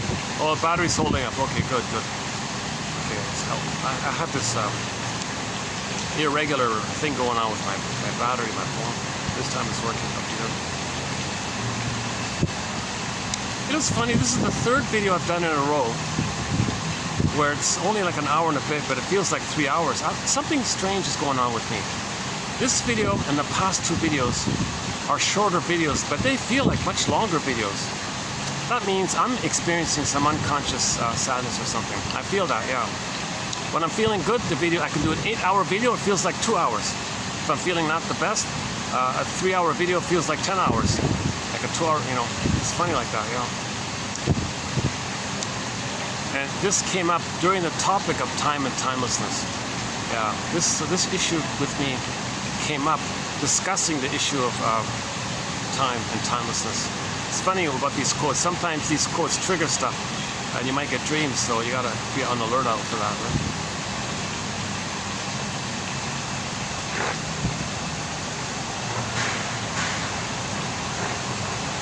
Plus, there's a lot of sad news, and yeah, there's a lot. The truth is there's so much sad news going on.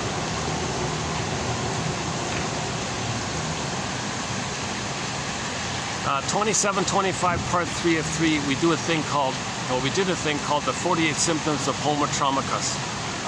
So I won't redo that one here. It takes 7.5 hours to run through the list of prejudice and the pillaging system and polluting and wrecking the environment, all that stuff. Prejudice is the main one. Oh yeah, recently we got some good quotes on prejudice. Recently we added some new good quotes on prejudice. Remember the self and other? In the beginning, the baby's one like that. If he didn't get it, he's still looking for it. If he's loved, he gets self and other, mother, other. He gets that differentiation. If he didn't get it, he's still looking for it. Now, if he's still stuck with that unmet need, and later on he sees somebody who he might think represents other, mother, he's going to hate the other because that reminds him of him not getting his love from his mother to get to self and other. So he wants to remove the source of envious feelings. He doesn't want to be triggered.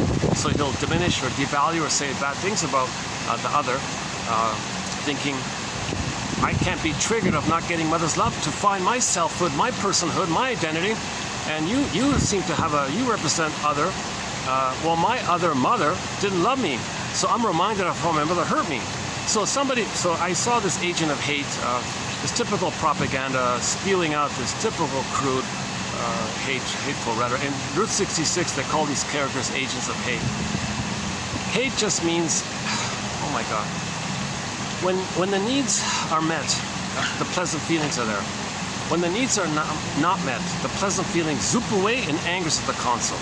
That's the main message of Inside Out. That's Pete Docter's basic message. And Marshall Rosenberg's, to a degree, Marshall Rosenberg, his famous NBC book, Language of Life. When needs are met, the feelings are pleasant. Again, F and N. F and N. A link between F and N.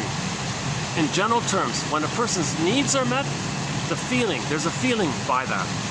There's a feeling in response to your needs being met or unmet. If the needs are met, the feelings will be pleasant and all that. If the needs are unmet, those pleasant feelings zoop away, well, and you go back to the survival brain, which flares up the amygdala and angers at the console. So anger means just that. Anger is not primary. Anger is the reactivity of your needs not being met. Rosenberg's line is, anger is an expression of unmet needs. Althea Horner says, anger, it's about your need for a secure attachment style not being met. Your needs for a secure attachment style not being met, then anger is about that. She said, you're beating the pillow without knowing why you're beating the pillow. You're just blowing off steam around the pain that's steaming up, where you're not feeling the sadness of not getting, the mourning of not getting your love. Healing means you link the memory and the feeling and have a belated release of your feeling with belated understanding.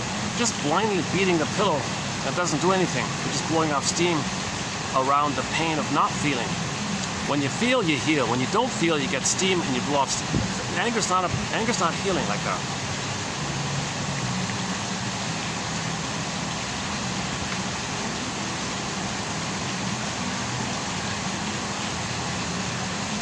Anger's not a primary feeling. Anger's the activity of when your primary feelings go away. When your golden ball goes down the well, when Miss Core gets pulled down the well, when Joy Sanders gets looped away, then anger is sort of at the console. So we saw anger mainly at the console. That's a miserable way to live life, constantly angry, hypervigilant, either or thinking, my greedy, your greed. All these primitive jungle survival slogans, always hypervigilant, always never trusting, never loving, never caring, never feeling, lack of intimacy, an inability to mind and heart together. Like you can't, you're splitting things all the time.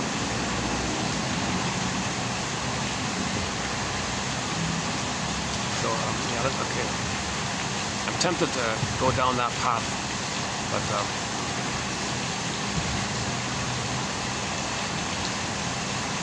I guess let's go back to the main thread here. Where were we?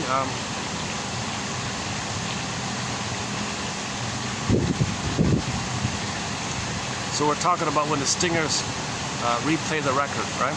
The main emotions of the stingers are hate, greed, envy, grendy, spite, vindictiveness, shadow-footed, grievance collecting, Bergler calls it injustice collecting.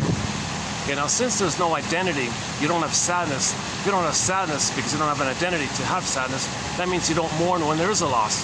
That's complicated grief, aggravated grief, etc. So if there is a loss, the person does contempt, denial, contempt, and sour grapes, and then they say didn't eat them anyways, and then they call that a pyrrhic victory. Because when you shame someone else, you're shaming yourself. That keeps you in the blissful union, addictive, happy oneness with your mother who shamed you. And they call that a pyrrhic victory. It's just to remain a mama's boy and not knowing yourself. You call that a pyrrhic victory. Well, I don't have to feel the pain of mother hurting me if I'm her. And someone else plays me and I hurt them, a pyrrhic victory. It's a sick victory. It's a sad victory. It's not a real victory, right?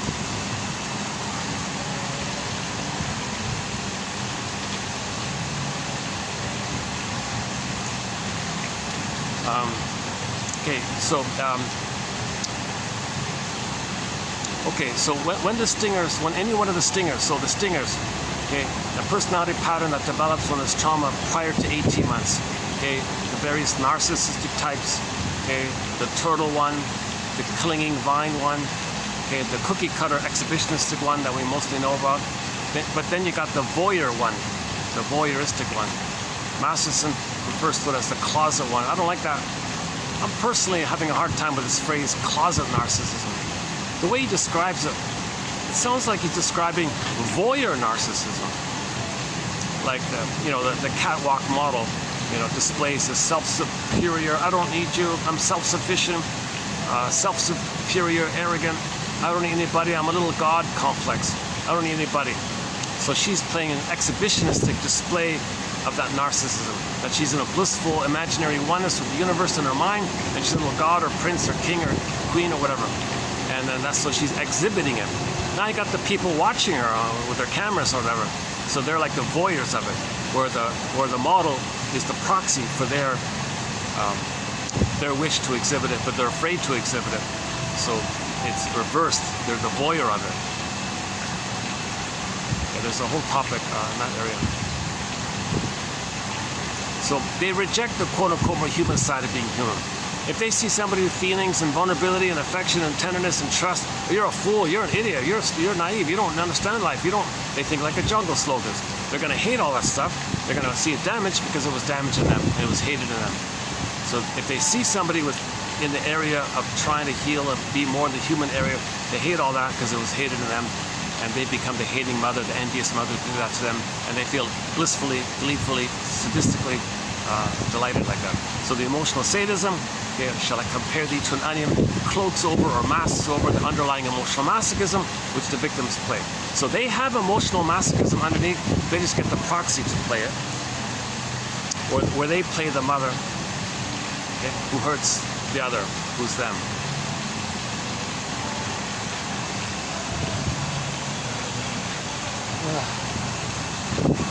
Okay, let's speed it up here. I only got, luckily, the sun isn't blaring, so yeah, luckily it's cooled up a bit. 4:15, 4:16, okay. So I've got about an hour and a half here.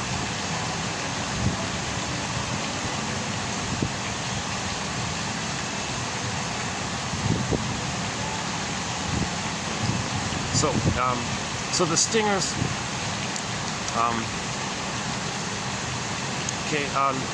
they don't see, they see things differently.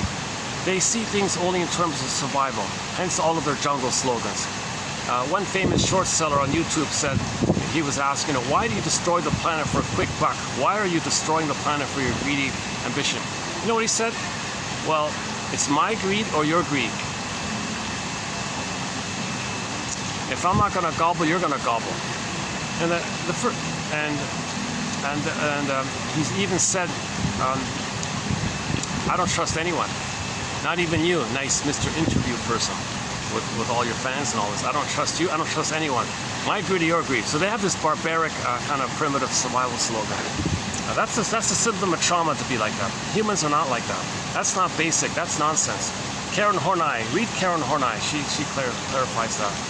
That's all a symptom of trauma when someone thinks in survival slogans all the time.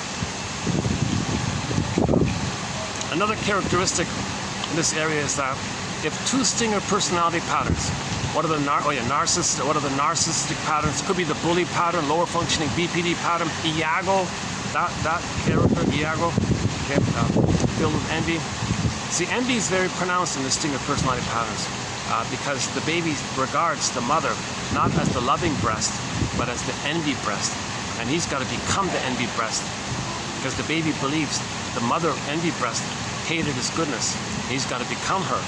To be her, to have her, he's got to hate goodness in general. So when he sees goodness and hates it and wants it damaged, he replays what the mother did to him. That's his loyalty to the mother, having a mother and trying to save her by imitating her and mirroring her. Look, mother, we're one. Is it working? Do you feel seen? I'm acting just like you. Is it working? Nonsense. Okay, it doesn't work. No baby can save their mother like that. Even if they grow up and be 90 years old, they're doing it in their mind all that. It doesn't work. You can't change what actually happened. So let's say two stinger personality patterns get together as buddies. A very common thing is, since they reject the quote-unquote human side of being human, trust, feelings, authenticity, and they're just both in survival modes. So if they get together, the first thing that's commonly done, says Murray Bowen, is emotional triangle, scapegoating. Who are they going to hate? Because they don't want to direct any authentic feelings of hurt, shame, rage at each other. So they need a third to do it to. So they'll make up a third. So the two stingers say, hi, who are we going to hate? Okay, let's pick so-and-so. Fine, good. So they both agree to hate the third person, whoever it is. So that's one cause of prejudice, of course. So after they do that, anytime they feel any kind of anger coming up between them, triggered by their past, they don't want to direct it at, they just direct it to the third. They could spend the whole time just saying how bad the third one is, putting with their dark humor, shaming humor, humiliating humor, saying what a fill in the blank they are and how much you hate who they are. And, okay, you're talking about the mother, but you don't know it because you are the mother. They are the mother. So when so Burglar calls it taking turns playing big shot. So you set it up like that. Okay, two stinger buddies get together, okay, at a bar or whatever. Okay, who are we gonna hate? Yeah, what about fill in the blank, whatever.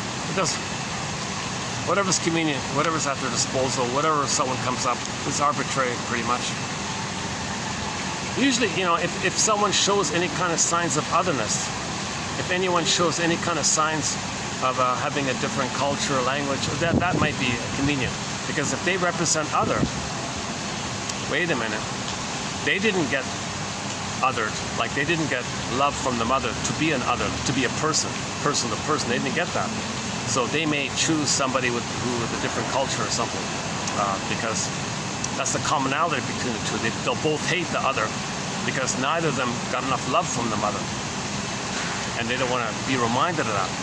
So the two stingers want to maintain the blissful union with their mothers each. That's the commonality. They want to stay in the blissful union with the mother. He wants to stay in the blissful union with the mother. They both each want to stay respectively in their own narcissistic reunion with the breast mother. They're searching for that infantile blissful state called infantile megalomania. So they both want to play big shot. So Berger calls it taking turns playing big shots. So first they set it up, create the triangle, i.e. scapegoat. Now they create the scapegoat. So anytime they feel tension, they just blame the scapegoat. Okay? Now, when they relieve themselves like that, then they take turns playing big shot. Okay, you get a turn playing big shot, I'll listen. I get a turn playing big shot, I'll listen. Now, if at any time we don't scapegoat and we take it like to each other, it's all off. They won't call each other anymore. They won't discuss it. They won't make eye statements. They won't analyze it. Nothing. So then they'll say, yeah, disappointment, and they'll do it again the next time with someone else. Now think about it if it's a couple. Imagine if two stinger personality patterns get married. They do that with the child, with one of their children. They will covertly, sneakily do it, whereby the mother will abuse the child to make the child naughty and dysfunctional and shameful and angry and all this. She does it deliberately to have that outlet, to have that third to hate. They set it up like that. Okay, let it happen on purpose. She creates the conditions by not loving the baby and sits back and lets it happen on purpose. So she deliberately lets one of the children be naughty and all this. Okay? Because she's going to use that child as an outlet to keep the parents together.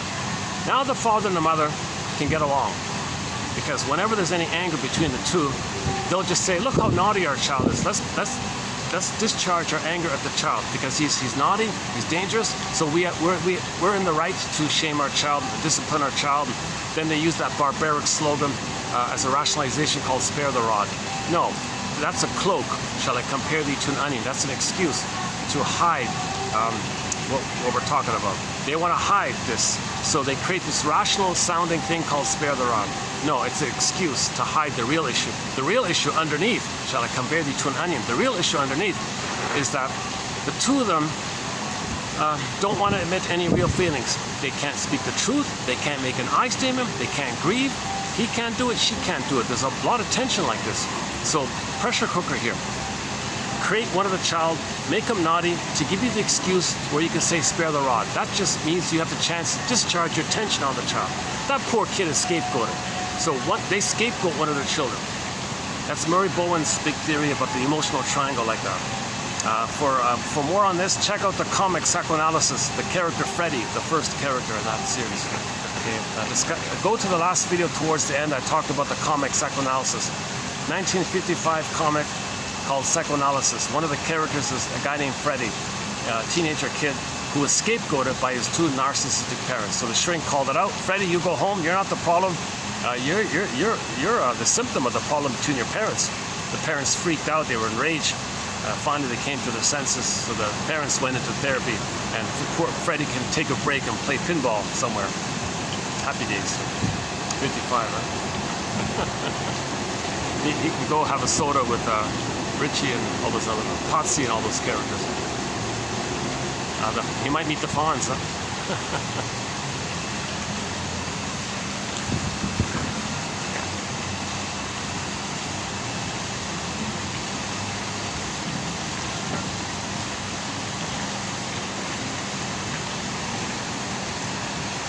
Okay, let me do another water management thing here. One second. Let's do another pitch.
Yeah, so that's one of the features of the single personality pattern, scapegoating.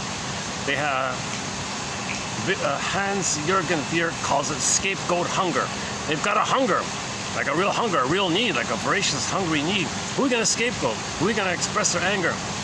Meaning discharge our tension around how we didn't get mother's love.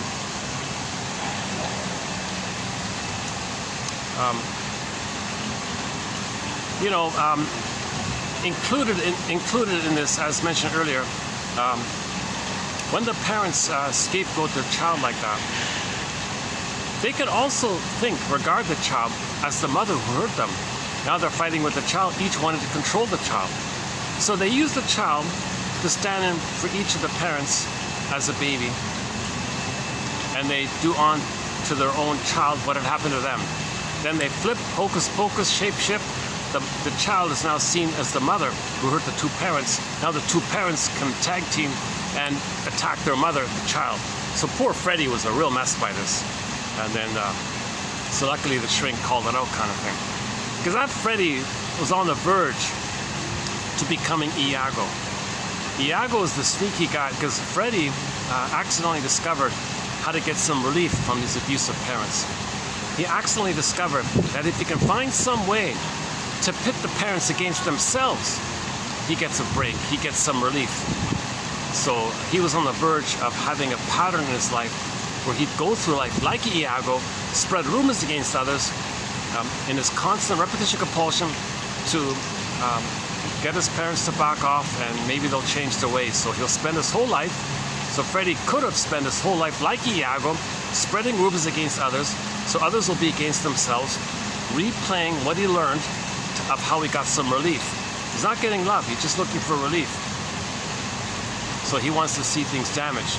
So Freddie would have been on the verge, father, mother, I've reached a point where you two can fight all you want, I just feel relief, and I don't care what happens to you anymore. Like, he's crossed over that kind of dark line like that. Iago's very troubled like that. So Freddie was on the verge of becoming Iago, that's my theory, and the shrink called it out.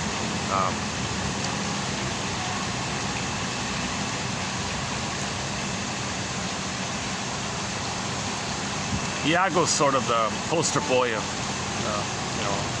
like sneaky sadism, envy, and these tricky little things.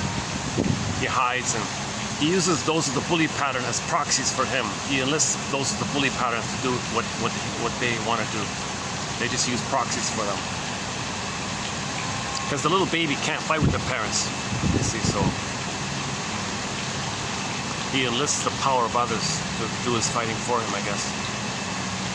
Okay, another common thing with the single personality patterns,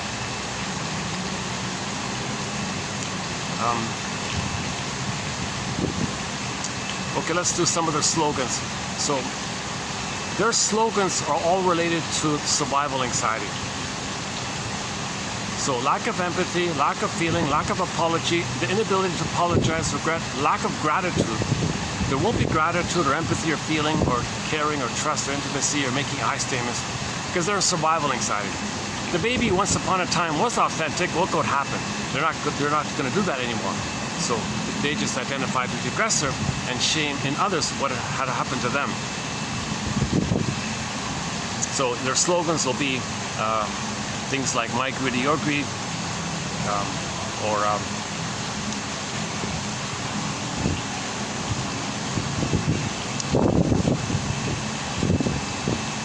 never apologize, no regrets, looking out for number one. All these typical barbaric kind of egotistical slogans where they don't care about others.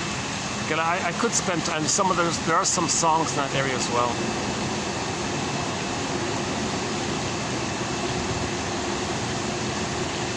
That sadism song, Sweet Dreams, that's a really crude, violent song. It's a very sadistic song. I don't like it at all. I still hear it sometimes. It's about how the mother abused the baby and he becomes the mother who abuses others to stand for him.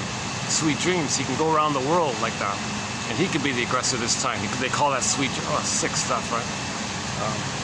Everybody wants to rule the world song. No, nonsense. Not all babies are traumatized prior to 18 months. But if somebody is traumatized or was traumatized prior to 18 months, they might have that grandiose kind of fantasy that is so special and they own everything, it's all theirs. And,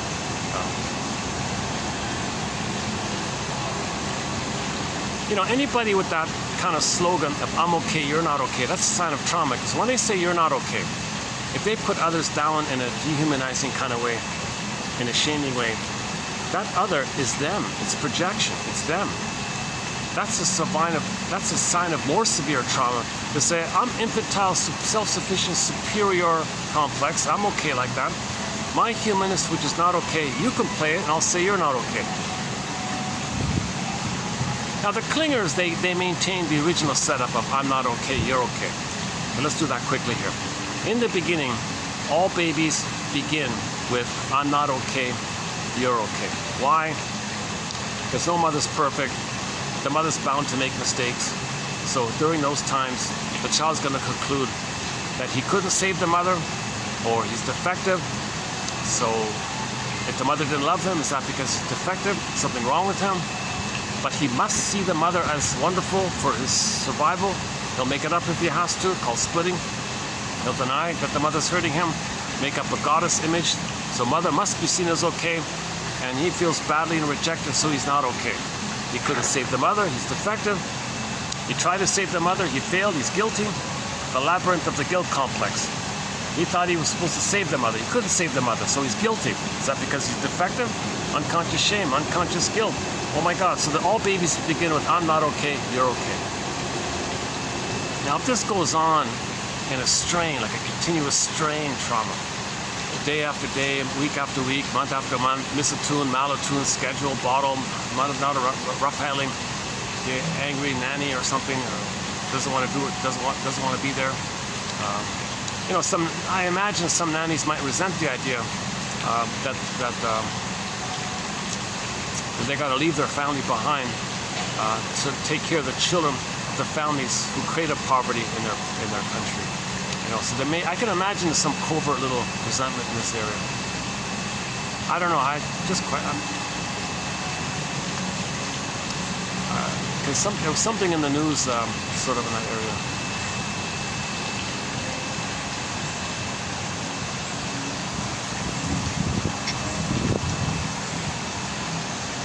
I'm sure it's rare, but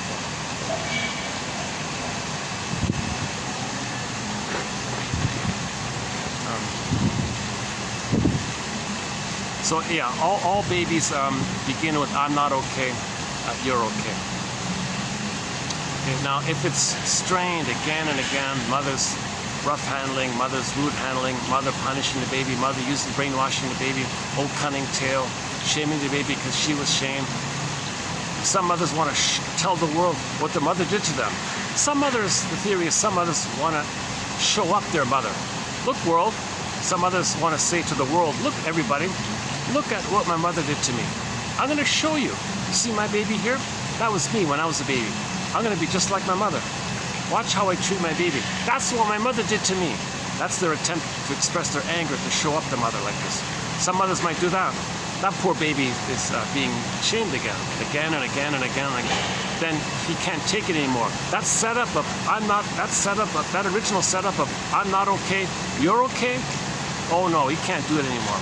He can't do it anymore. It's too much to have his identity. It's too much to have his soul. So he does one of the most desperate things.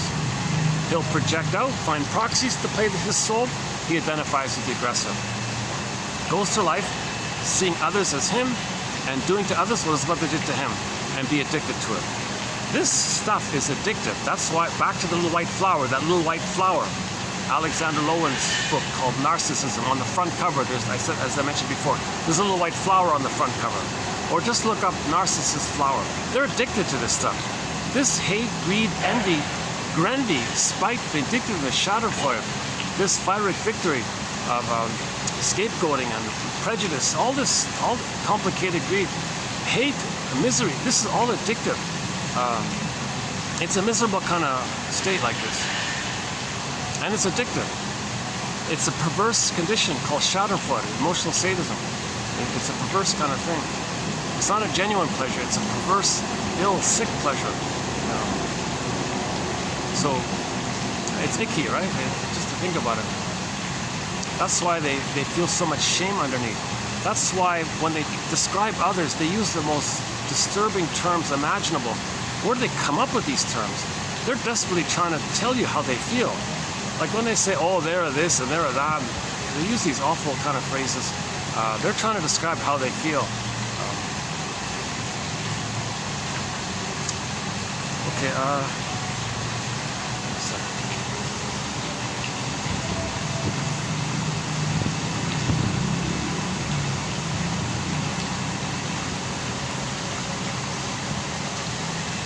yeah, so the humor is going to be mainly sadistic humor, schadenfreude humor, put down humor, humiliation humor. No matter how smooth or cute they say it, you look at the content. It's usually it could be violence-based. Oh yeah, if they like horror and violence and all that stuff, that's in there as well. Okay, enough about the stingers. Yeah, geez. You know, and each of the stinger personality patterns is a whole thread. You know, like the bully pattern, lower functioning BPD, Iago. These are all separate threads, so we have like a whole booklet on these characters. It's kind of overwhelming.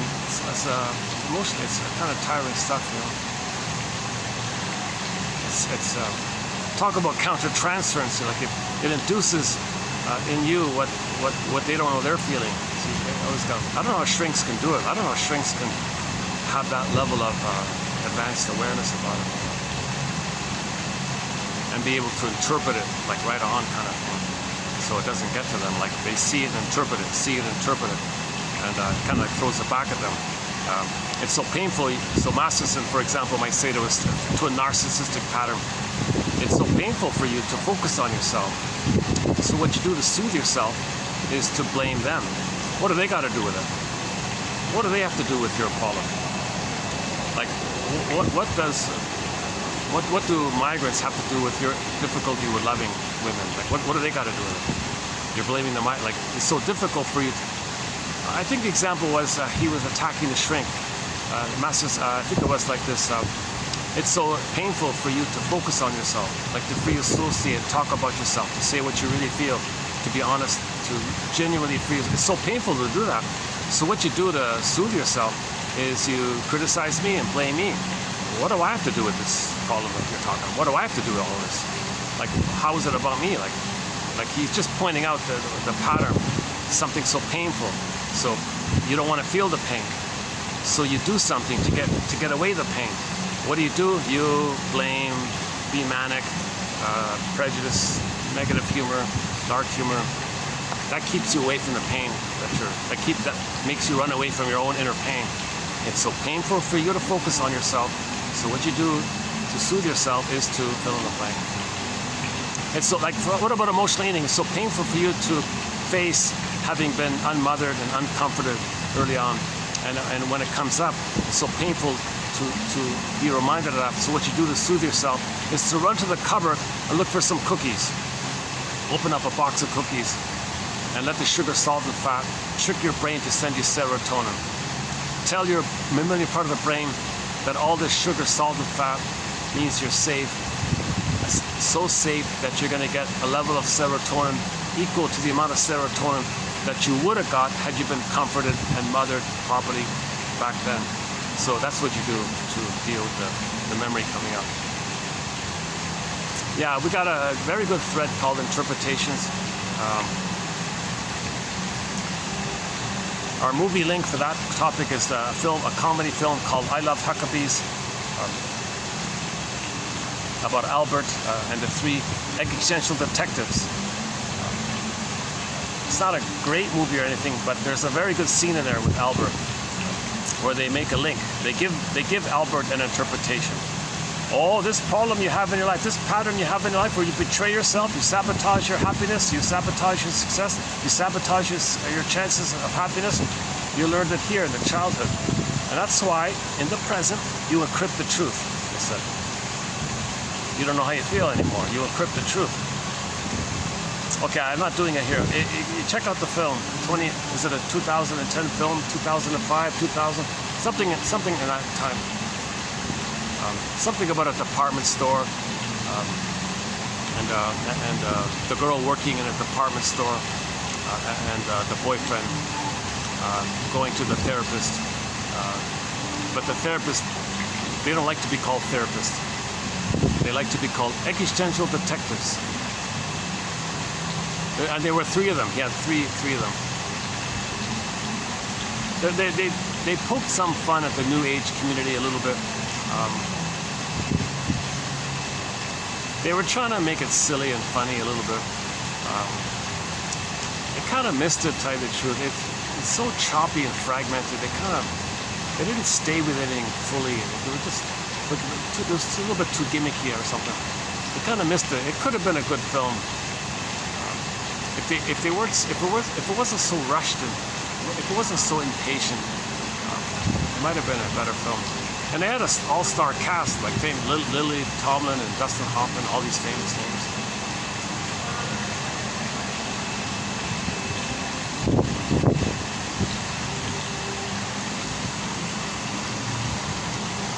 And a very a famous French actress was in there. I forgot, Catherine something, I think.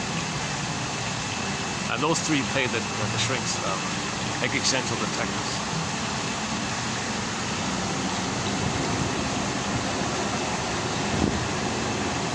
So generally, you want to identify the pattern in your life, when it began, and to see a here and now live example of it catch yourself in the moment doing it. So you point out the triangle like that. Oh yeah, in the park we got a triangle. Yeah, I forgot about that. Imagine a triangle, okay, with 3 points. Okay. 1 point means your pattern, your regular pattern that you're doing again and again. Find out when it began. Some kind of experience in childhood when it began, where you learned it, how you learned it, what happened. And that's why, in the moment now you're doing what you're doing, because of those two. So you kind of link it up like that. Sometimes you get that kind of aha moment when you can do that. That's called a complete interpretation or a total interpretation or just interpretation. Different types of interpretations. Yeah, there's no systemic category of describing the interpretations. Martha Stark calls them empathy statements. She's got she's got like a listing of empathy statements, the ego and the id statement and other ones. Yeah, we did 7 videos of Martha Stark a couple of months ago. Not bad, yeah.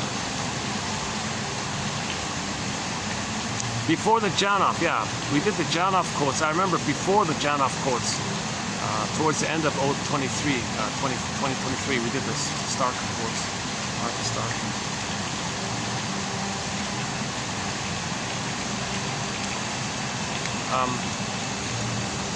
Now, another common thing about the Stinger personality patterns is immense survival anxiety. So, what they have in their brain is what's called the BPD amalgam. Something in the brain that's a fusion that came about, or a synergetic byproduct of the two minds intermingling to allow a person to flip and flop and play Hall of Mirrors, House of Mirrors, Catch Me If You Can, Now You See Me, Now You Don't. So psychotically neurotic or neurotically psychotic. So anybody with this survival anxiety, they have this quicksilver, infinite, impulsive ability, inability basically, or the compulsion to lie. They can't tell the truth. It's just too painful, so they flip it. Like if you point out something, 2 minutes ago you said this, no, you said it. They don't care how ridiculous it is. They just can't admit it. You promised this yesterday. No, I didn't. Yes, you did. They'll gaslight. Whatever trick works. Or if they have to forget, they'll just forget. I forgot. I forgot. Or they'll pretend to forget or actually forget. Whatever they got to do, whatever thing goes on, they won't admit it. Okay? It's Hall of Mirrors, House of Mirrors. Like you look there, no, it's there. You look there, no, it's there. They flip. You don't know where they are. They Catch Me If You Can, Now You See Me, Now You Don't. So they flip things. They blame, accuse, twist, find your wounds, pour salt on it, distract. One thing they do that's not mentioned often is they'll act like you said what they said. You're confused. I didn't say it. You said it. No, you said it. Or they'll act like they said what you said. Oh, I said it. No, I said it. You didn't say it. Like they flip it around all the time. They have this quicksilver ability to flip, twist, blame, okay, lie. And morbid lying, pathological lying, it's just constant lying basically. It's why? Survival anxiety. To admit a truth, to admit a feeling, to admit something honest, takes them back to the nursery, or they are in the nursery still, where a feeling would cause too much pain. They can't, the baby is in persecutory anxiety. The baby's fighting for his life, so to speak. They're kind of in that mode. So they gotta lie, twist, blame, accuse, flip, flop, twist, blame. It's just endless like that. So no matter what they say, it's for them in the moment to escape something. A minute later, they can say the complete opposite thing and not even remember what they said a minute ago. They don't care. They're just trying to survive moment by moment by moment. They don't care about any continuity or consistency, because in the unconscious, there's no contradiction. They're coming from that place of primary process mentation. In the primary process mentation, there's no time. So in that moment, it's what it is. Next moment, that's what it is. There's no contradiction, because the last moment is not there. It's only this moment. So they're kind of operating with this constant flip-flopping ability. The Alice in Wonderland. That's what the cat means. It's mad in there. That's what the cat means. It's mad like that. There's no conscious, reasonable logic like that. They can flip, twist, accuse. They can use every rhetoric, every logical fallacy, every propaganda rhetoric, every PR trick, sales tricks. They're excellent salespeople. They're excellent sales of propaganda, whatever PR, whatever is involved in deceiving. It's just not. It's quote unquote natural though. Compulsion in them. The compulsion is to survive, so that's why they're so consistent in BSing. I guess you could say it that way too. And if you call them out, if you catch them, no, I heard you. I got it. Listen to the tape. I recorded you. Oh, that's a fake. Oh, you made it up. What are you trying to do here? And they'll flip it. They'll actually make you feel guilty for taping them. You're violating my privacy, and they'll find some way to twist it and turn it on you. They might be guilty, but they'll make it so that you're the guilty one. Like they have this uncanny ability to find out where they can one-up you and put you down, because they're operating from the mind of the mother, of all the mother did to the baby. The mother had all this power. They learned it from the mother.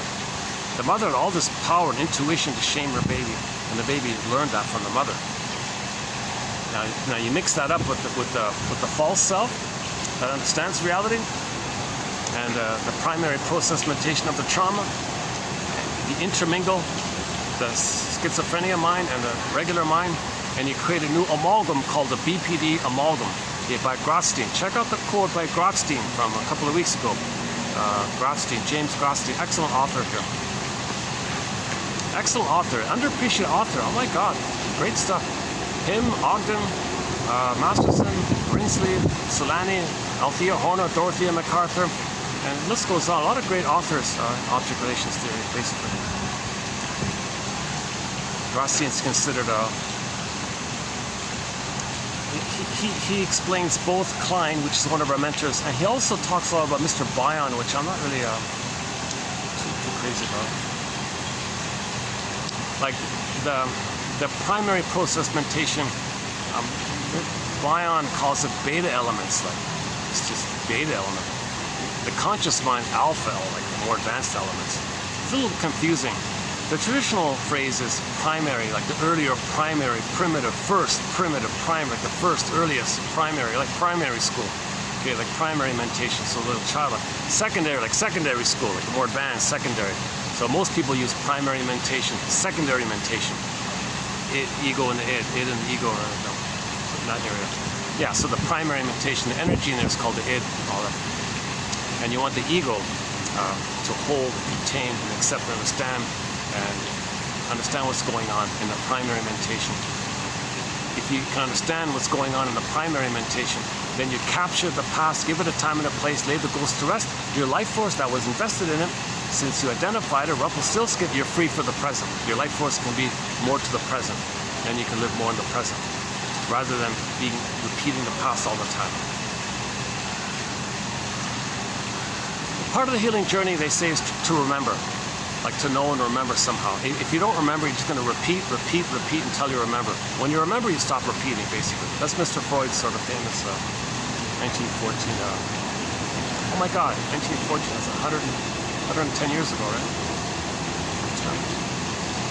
Yeah, so 110 years ago, a very famous essay came out in 1914 called "Working Through Repeating and Remembering." Remembering, repeating, and working through, something like that.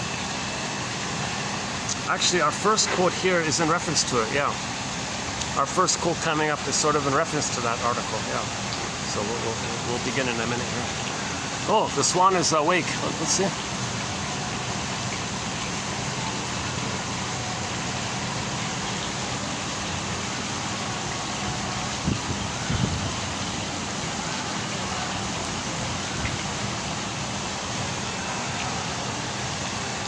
You know, my theory is he's still grieving. He still has that. He looks a little different. After he lost his buddy, I noticed a little slight change in him. And he still has that slight change. I think he's still grieving. I don't think it's sunk in yet that he lost his buddy about a month ago. Yeah, okay. In another video, I talked about the other swan.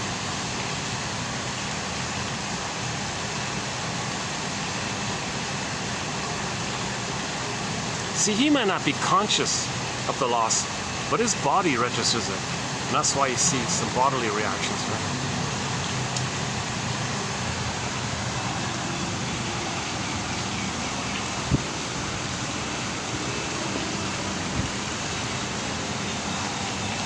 Oh, wow.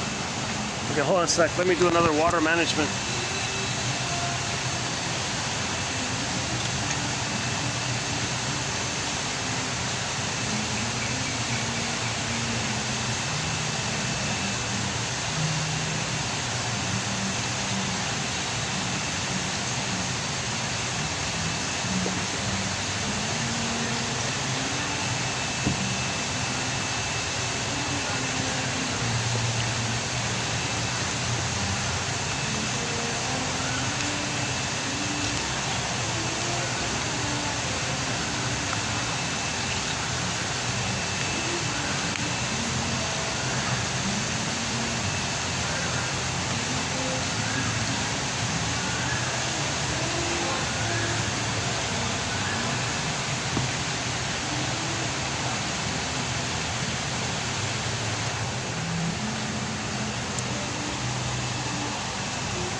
If two stingers get married, they stay on the developmental path of I'm not okay, you're okay.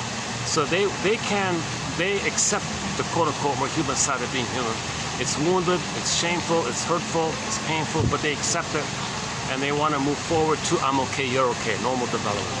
So they can make I statements. They want to make I statements. They can share their vulnerability, the intimacy. They search for that kind of truthful honesty like that. So, and if two clingers get together, they want to move in that way consciously. Now, if they're not conscious, they're just going to compete with each other. You play the good parent that I needed for my development. No, you play the good parent that I need for my development. So it's going to rust out or turn into sour milk that way if they're not conscious.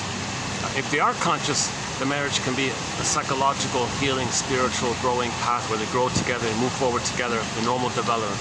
They know they're wounded. They both know they're wounded. They both know that they're traumatized post 18 months, prior to 36 months. And they support each other by making I statements. And they understand their developmental phase that they're stuck in. So they can consciously support each other. And they both know that they're struggling in this area. So they can grow like that, in the positive intention like that, intimacy of it all. So they can be both, it's like co-therapy almost. They can be co-therapists with each other and develop like that. Now the stingers don't bother with any of that. They give up on that. They don't want to do that. They just want to play infantile God. The two stingers say, let's just take turns playing infantile God. We reject the quote-unquote human side of being human. And they have all these negative phrases for the human side of being human.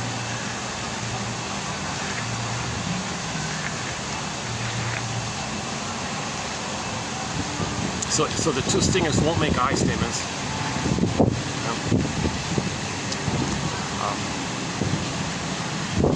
Now, if the clinger and if a clinger marries a stinger, there's a very, one guy called it a neurotic marriage made in heaven. Because the clinger says, I'm not okay, you're okay. Stinger says, of course I'm okay, you're not okay. The stinger is thrilled to have somebody to shame, devalue, damage, hurt, hate, belittle, destroy, etc. The stinger's thrilled because they're married to mom. They want to do to themselves what the mother did to them. So they're happy to have a clinger play their innocence, which they can shame. The clinger says, ouch, ouch, but that makes sense because I'm not okay, you're okay. Stinger says, of course I'm okay, you're not okay. Clinger says, well, yeah, that's right, I'm not okay, you're okay.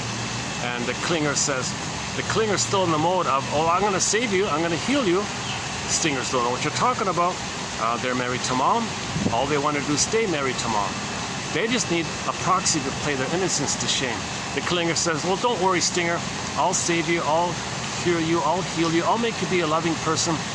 We'll go to therapy together or something. Or they'll mock it, they'll shame it. How dare you? Okay, you're wounded, I'll still save you. And this kind of nonsense goes on for 6 to 7 years on average. It takes 6 to 7 years on average for the clinger to wake up.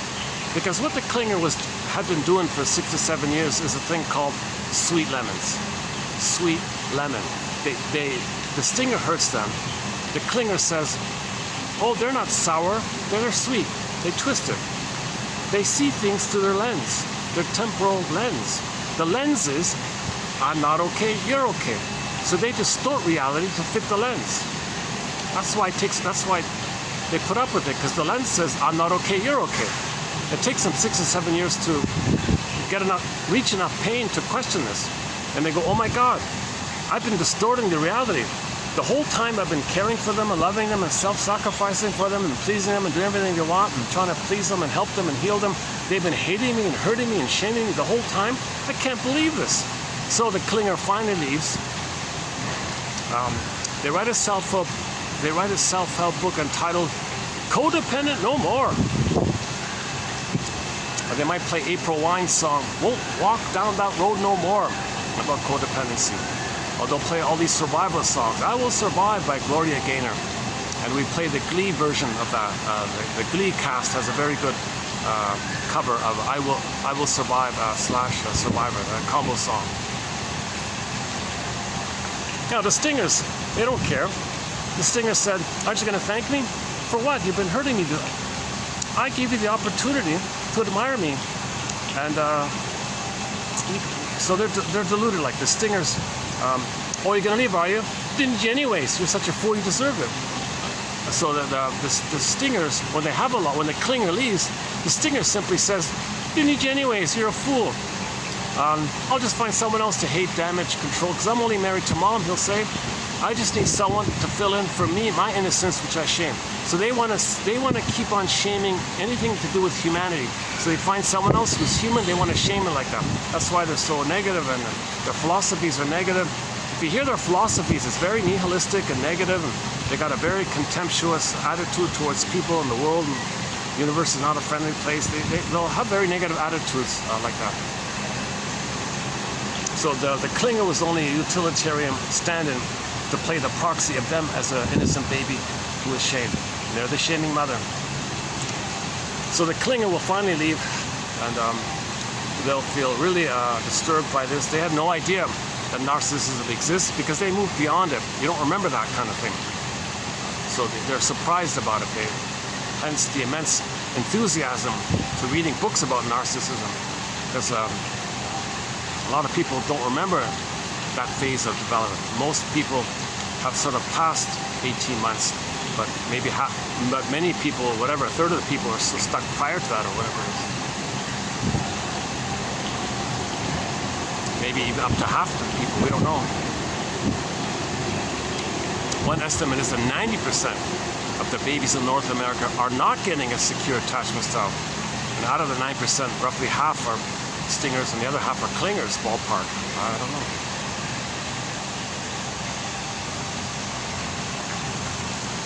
Now, if the two stingers get married, they just scapegoat one of their children like that. And if they have another child, well, they'll be nice to the other child and want them to be a mirroring, narcissistic extension of them. So they'll give all the money and funding to support one child, and give them the best tutors in schools and financing, because they want that child to be in a narcissistic, admiring, exhibitionistic display of their narcissism, like an extension of them. But what about all the hate they really feel? Oh, give it to the other child. So that's why you might see the parents having, let's say, 2 kids. One is in a miserable state like that, and the other is the model child or whatever.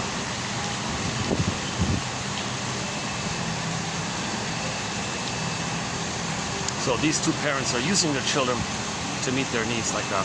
Of course, given the choice, the child would rather, be a narcissistic display extension for their parents and get good schooling, But still, they're not being seen for who they are. They're being told,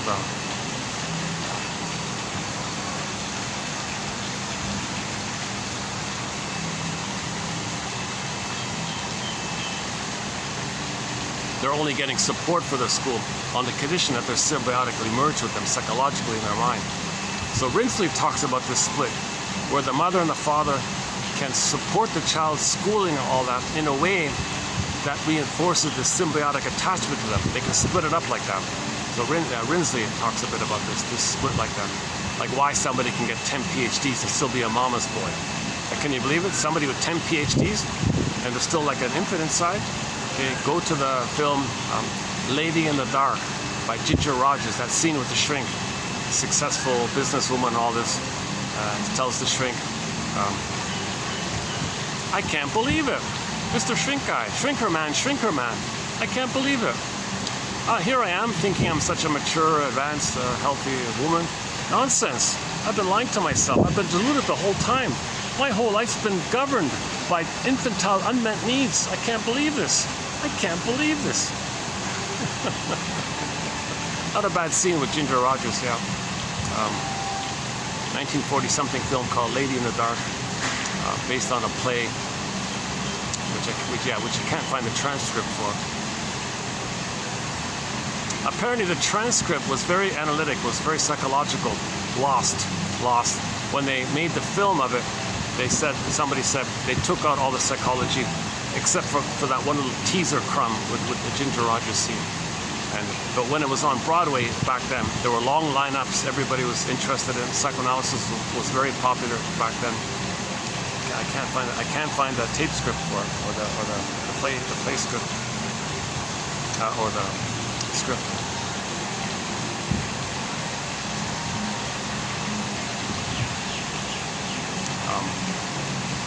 Yeah, there's a few crumbs of psychology in Spellbound, and there's a very good scene in Now Voyager with Betty Davis, where the shrink confronts Betty Davis's. Betty Davis plays a woman named Charlotte, and Charlotte has a problem with her mother, Mrs. Vale. Mrs. Vale is a very abusive, very aggressive, entitled, narcissistic woman who feels she has the right to be mothered and taken care of by her daughter, Betty Davis, Charlotte. So she said, it's my right. I have a right to be mothered. I created this daughter. I made her to mother me. I have this right. Shrink said, nonsense. You don't have the right to have a daughter so you can make her be a servant to you. That's not your right. This mother's right. I have this right. You don't have this right. Your daughter has the right to be herself, to grow her own, to find her own soil, to find her own soul, to grow in her own soul. She has this right. Daughter, now Voyager, seek thou forth and find yourself. The name of the film. So Charlotte was freed finally, and Mrs. Vale finally agreed. She made a joke about it, but she finally accepted it. So that was a dramatic scene with Dr. Jackwith, with the staircase scene, another staircase scene. It's funny because that actor who played Jackwith also played the opposite character in the Pied Piper story, the cruel mayor. So he played both ends, eh? He played like a soul doctor on one end and a soul violator on the other end, yeah. Yeah, we spent some time on the Pied Piper of Hamelin story, 57 fantasy film, Pied Piper of Hamelin, how it's a metaphor. I spent like 2 videos on it. I recently spent a fair bit of time on the Disney film Inside Out. In the past couple of videos, you'll find it if you search around. I'll update it after the film comes out next month. It's now May 2024. In June of 2024, Inside Out 2 is going to be released. So I'll be there on the first day it's out, I think. And I'll happily report on it.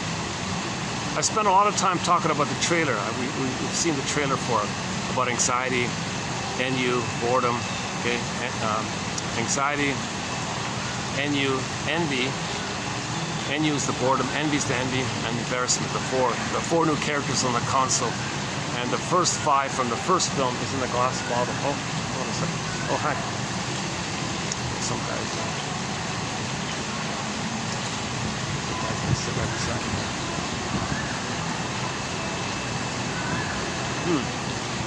All these empty chairs all around. He's gonna sit right beside me. Look at that. Big places.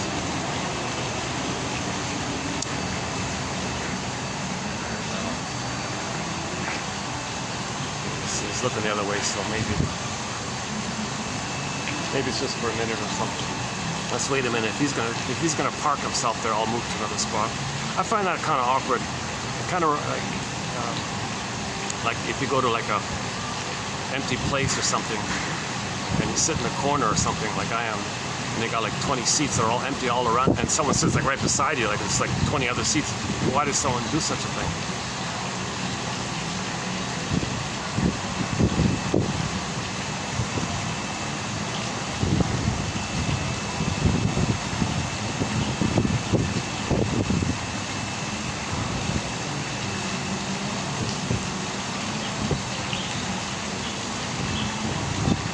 Let's see, how's the 508? Okay, why don't we do the quotes? Why don't we do today's quotes? Today's quotes are sort of an assortment of quotes, good quotes coming up on different topics. So just to clarify, we just completed 4 videos, well actually 5 videos, one was done in 2 parts, 5 videos on timelessness. Interesting topic. Prior to that, we did a few videos on anxiety, interesting topic. Prior to that, the BPD pattern. Prior to that was the Janoff quotes. And there's another, I'm missing something, another one in there. Oh, Henry Hart's one-liners.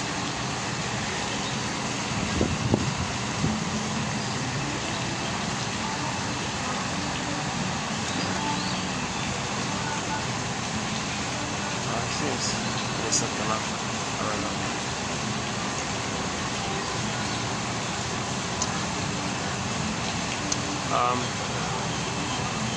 Yeah, let's jump into today's quotes here.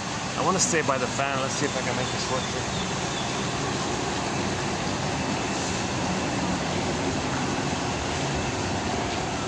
Okay, let's begin. Okay, this first quote comes from Sandra Ferenczi and Otto Rank. Yeah, so Otto Rank has a very good essay called The Double. At the beginning of this video, I was talking a little bit about the double motif, right? That uncertain feeling, Phantom of the Opera. Another one is called Student of Prague, discussed by Otto Rank. So basically, it's a play about a guy who bumps into some other guy. This other guy is his double. Now again, this is a fantasy, metaphysical, science fiction story. So the first guy meets this strange other guy, not knowing, but he's supposed to know that that other guy is him. Everything about him that he doesn't know created into a character called the double character. So it's a therapy technique. You're meant to dialogue with your own double because your double is all about you that you don't know. So, but in this story, he didn't make that connection. He never understood it. Instead of befriending his double, which was him, he argued with him and fought with him and got into a big fight with this double. And then when he hurt the double, he was hurt. And on the tombstone it said, here's a guy who never found himself or something like that. He wrestled with his shadow and wrestled with his unconscious self and never made the connection. So the moral of the story is, we have a double self and we're meant to get to know it.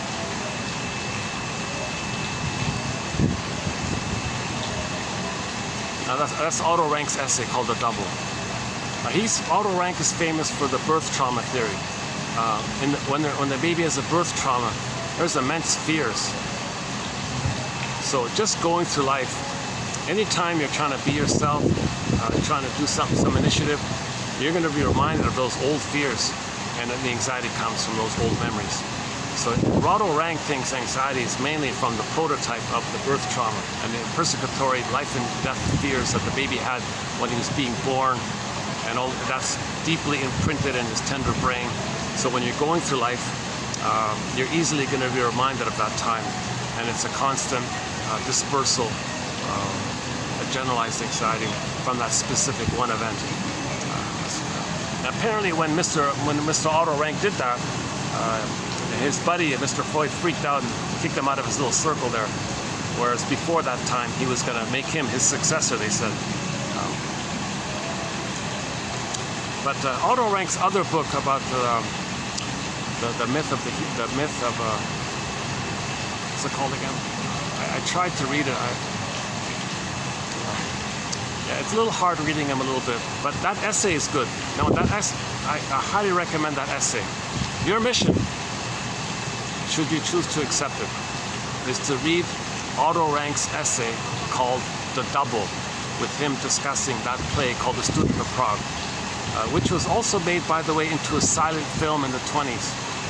Not very clear, but if you read it's better to read the essay. I couldn't really follow it too well on the silent film. And then Ferenczi, he's the guy that created identification with the aggressor. So the concept, the name, identification with the aggressor. Now this dynamic was known by the storytellers for thousands of years to deal with the you-know-who. The baby gets mother's power. All that power lives forever. What a deal! You get to live forever. In myths and fairy tales, when you make a deal and you have immortality, you live forever, and you got all that power. That's what this means. The baby takes the mother's mind as his mind. He identifies with the aggressor, has the mother's power, so he'll be the active one, not the passive victim. He'll be the mother who hurts him, but finds proxies to hurt, to distract him of him being like the mother. And he lives forever. That's the deal with the you-know-who. So why does the baby think the mother is a demon or a monster or a devil? Why does the baby do that? Okay, so because of the fusion, the baby self and other are blurred up. They're fused in the mind. Okay, the baby doesn't know where he ends and begins, where the mother begins. And they're in a blissful union. So the baby's enraged, the mother's enraged.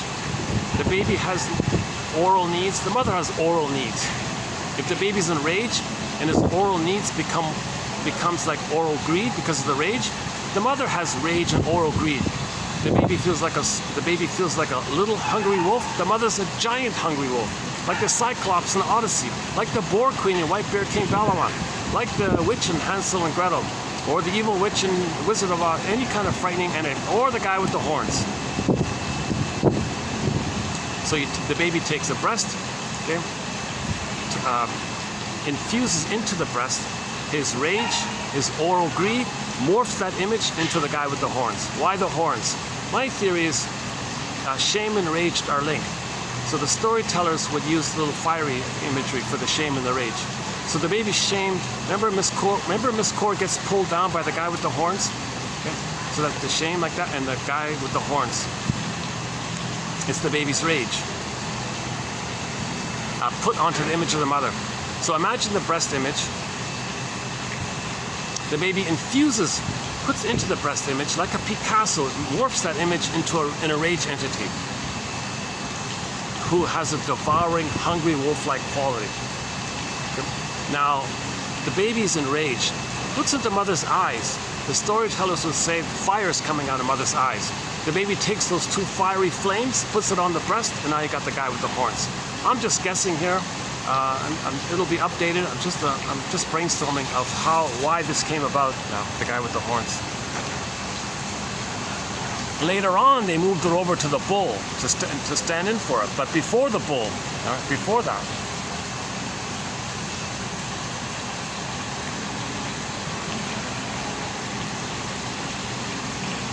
or the storytellers would just say the mother's like an aggressive bull.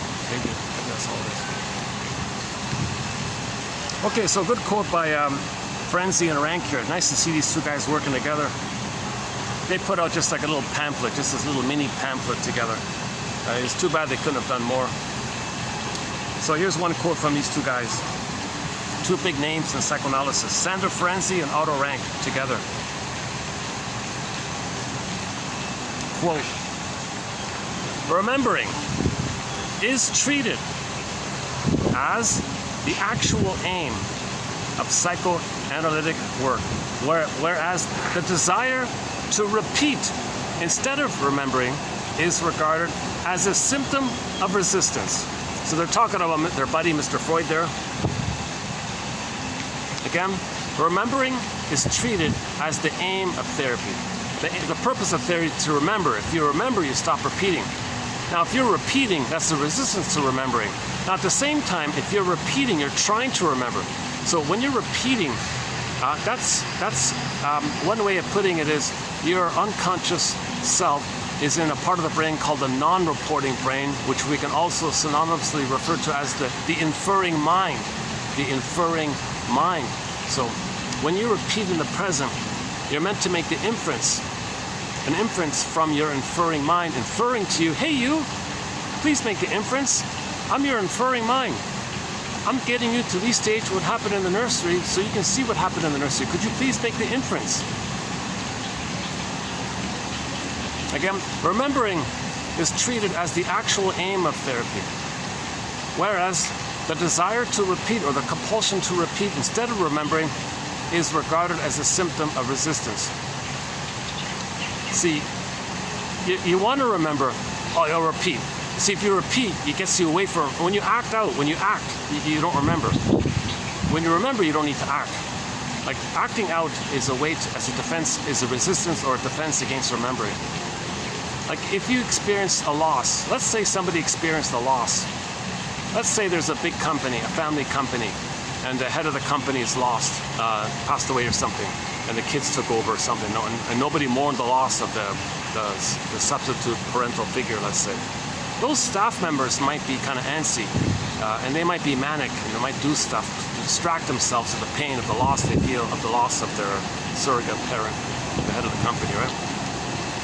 So they're acting out, they're doing stuff as a defense against the pain of not being able to feel sadness around the loss. Because when you don't have the capacity to mourn losses, every loss triggers all your old losses, and it has a snowballing effect. So if you get a new loss, it brings up all your old other losses, and then you're going to act out more as a defense to distract you against the pain of not being able to feel how you didn't get love, to have an identity from which to feel sadness, to accept loss.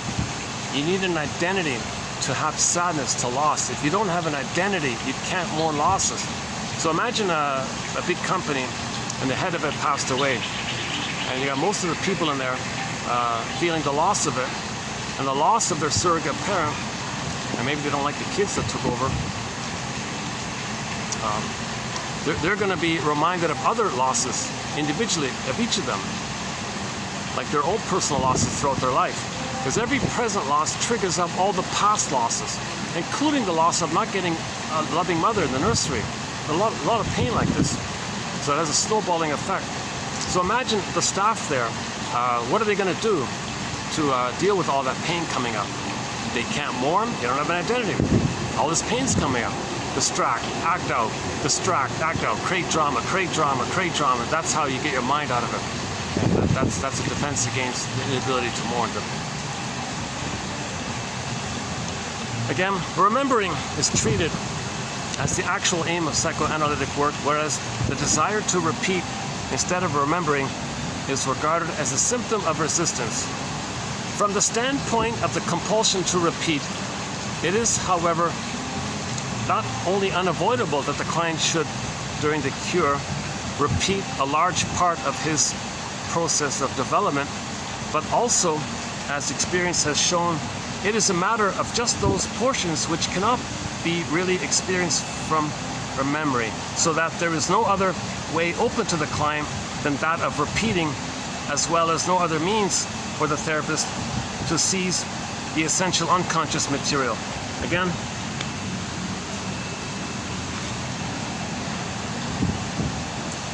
Yeah, so this is a chance. This is the chance for the shrink to get the material. You see, the client doesn't know the material. He doesn't know it, so he's going to repeat it. That's why he's repeating, because he doesn't know it. If you know it, you don't repeat it. So if you don't know your memory, your trauma, you repeat it. My favorite example about this is that lady who was about to have a baby. A year ago, we had a good quote. She said she was planning to have a baby and said to the husband, "Oh, hold up, dear honey. Let's not have a romantic evening here. I want to do something first." So she went to the shrink to understand herself, because she didn't want to have a baby yet. She said, "Hold it, dear. No sugar tonight." Oh, yeah, I have mixed feelings about quoting that singer now. I just recently discovered something new about him. I mentioned him recently. I didn't know the full story about him. Now I got the other side of the story. I go, oh my God, it's worse. It's pretty bad. So I kind of hesitate. I'm even tempted to dropping his songs off our soundtrack. It's so. I didn't realize that about him. Yeah, that's just very disappointing. I'm still trying to balance the two sides of it.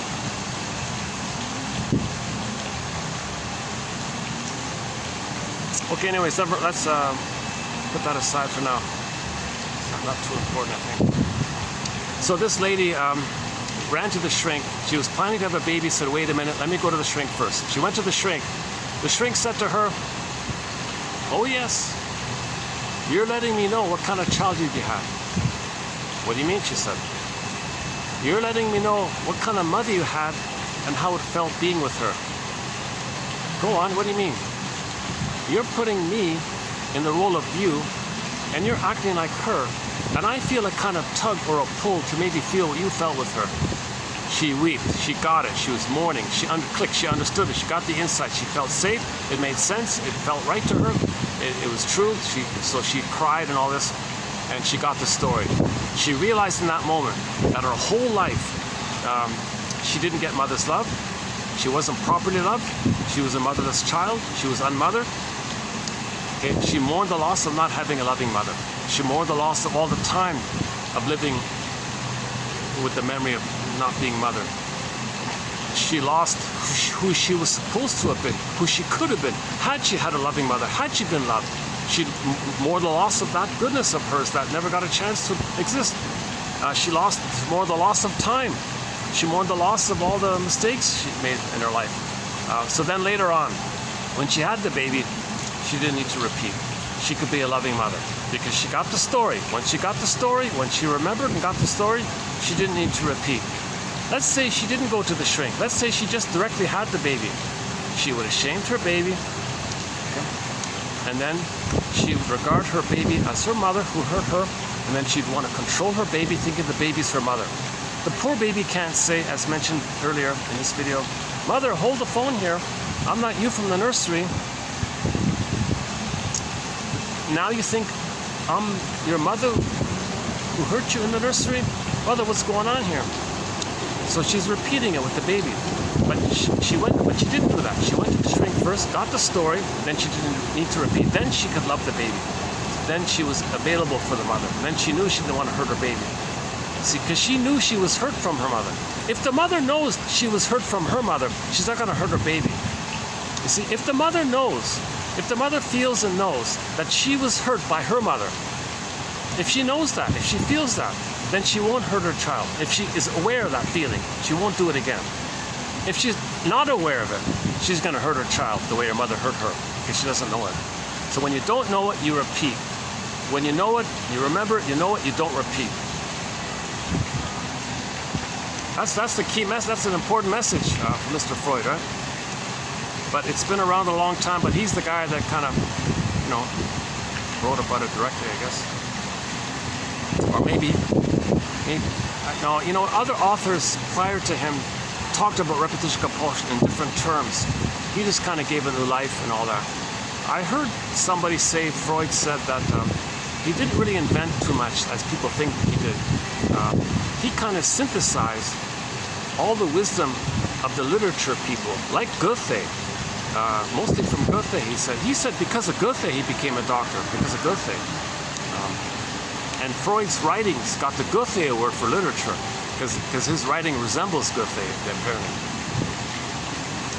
Now, we don't have any Freud quotes because of the perverted translation. So that's the problem like that. But when Ferenczi and Rank, native German speakers, they're both Hungarian, right? Ferenczi's Hungarian, Otto Rank is, what is he? Is he Hungarian? I think they're both Hungarians. Maybe Rank is Austrian. Ferenczi is Hungarian. I think, never mind. You know, most of these shrinks come from that area, right? Hungary, Austria, Germany. Karen Horney is German, right? And Melanie Klein and Bergler from Austria, right? And Barbara Mahler's from Hungary, and Ferenczi's from Hungary, and Rank is in there. Most of that psychoanalysis really came from that kind of area, right?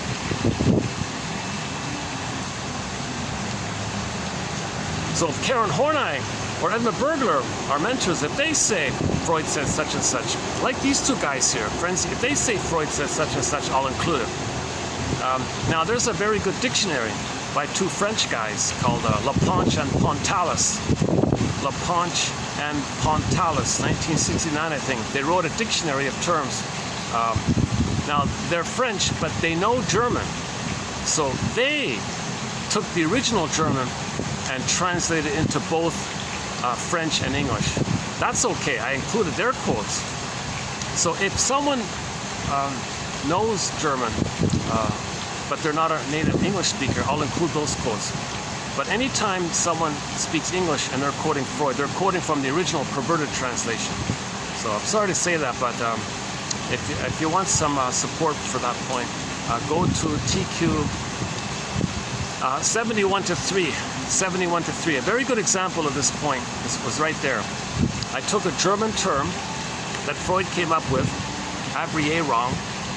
I'm not sure how you pronounce it, Abrierung, something like that.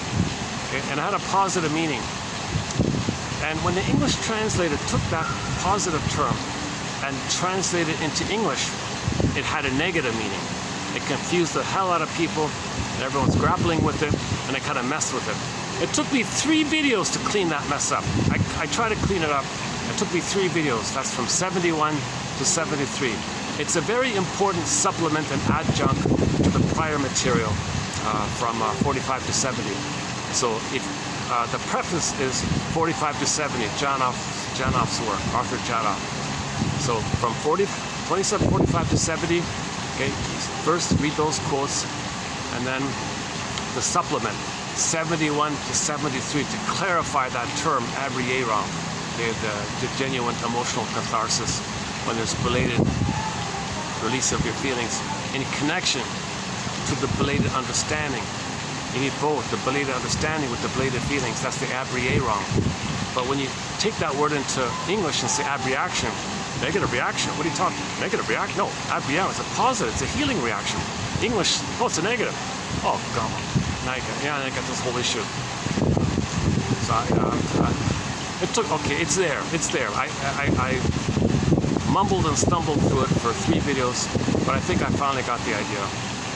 But I prefaced it with the first Janoff post, 45 to 70, 27, 45, 25, 70.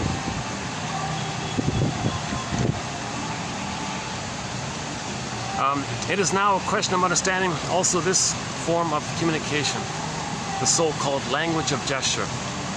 Yeah, so when you repeat, it's a language of gesture. It's acting out. It's a gesture, like you're gesturing. You're doing. You're not speaking, not putting words to it. You're communicating with your actions. And you want to explain this to the client. That's not a bad quote, I thought. Okay.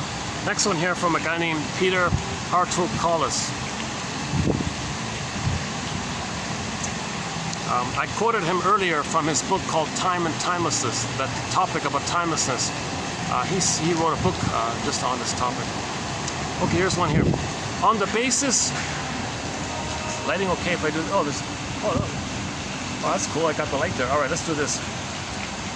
On the basis of a comprehensive review of the literature Gunderson and Singer, 75, conclude that anger is the most prevalent pathogenomic affect in the BPD pattern. Okay, so what about the BPD pattern? All right. The borderline client's anger is displayed dramatically.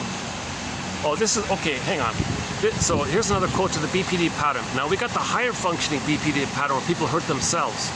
In the lower functioning BPD pattern, the stinger area, more like the bully area, okay, they hurt others.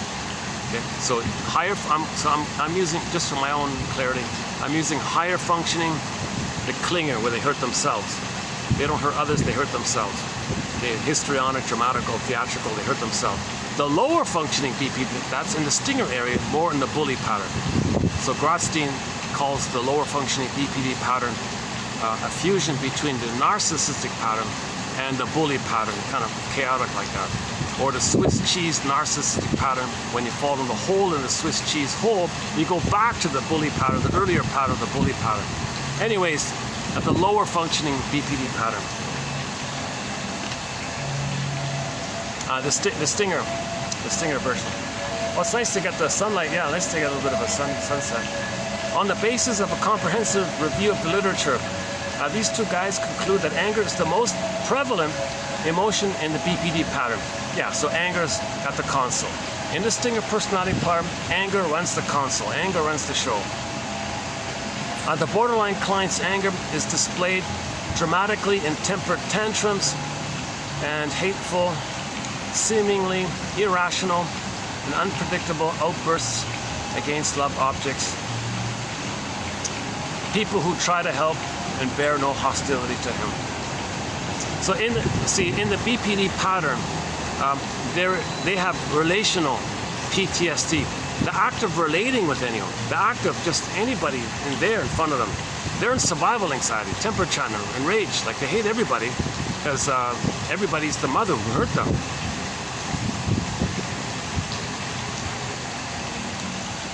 The anger has an omnipotent quality, which is most obvious when the client turns against people who don't even know him.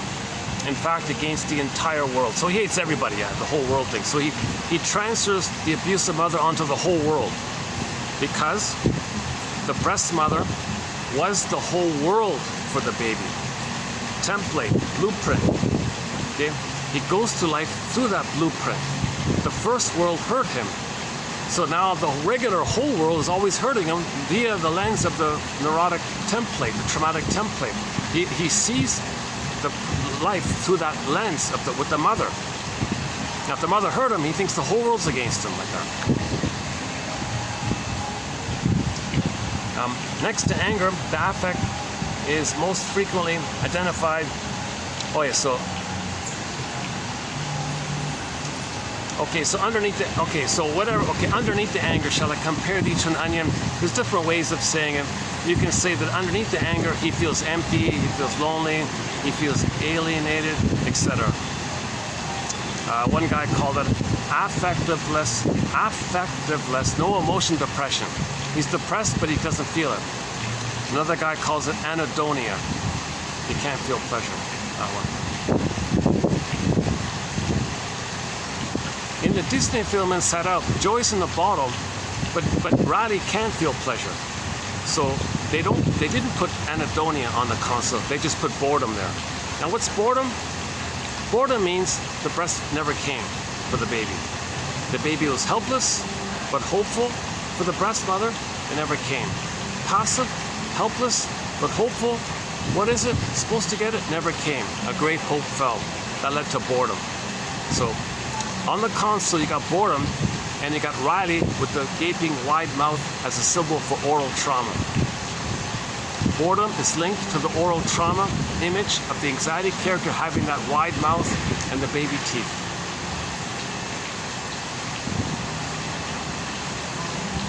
And envy. Envy's at the console. So boredom, envy, and anxiety with the oral trauma image. They're all kind of linked like that. And embarrassment is for the shame underneath. Any sun left? Do we still? Oh, all right. Oh, that's nice. Oh, I love that little sunset. Yeah, that's nice. Okay, I'll leave that one there.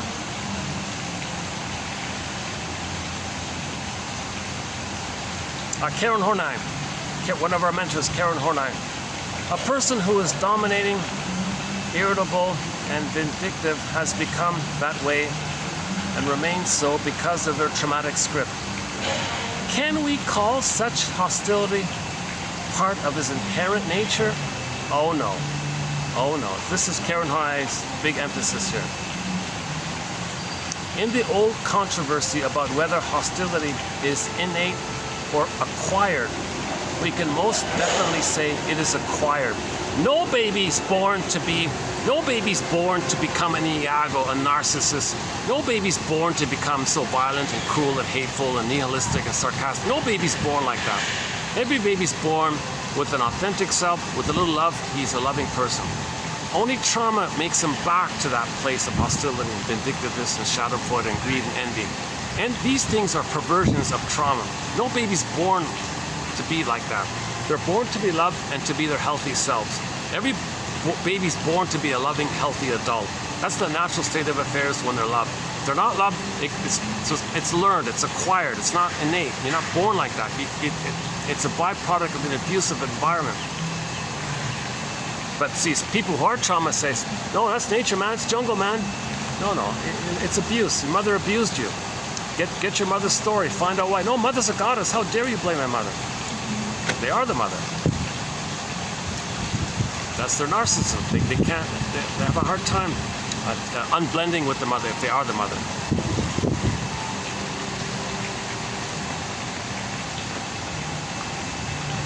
Any sunlight? All right. Let's enjoy this. Let's enjoy the sunset. Issues and developmental arrest. These clients frequently, this is another author, a new author for me, Stanley Teitelbaum. I don't know much about him. The next few quotes are from this gentleman.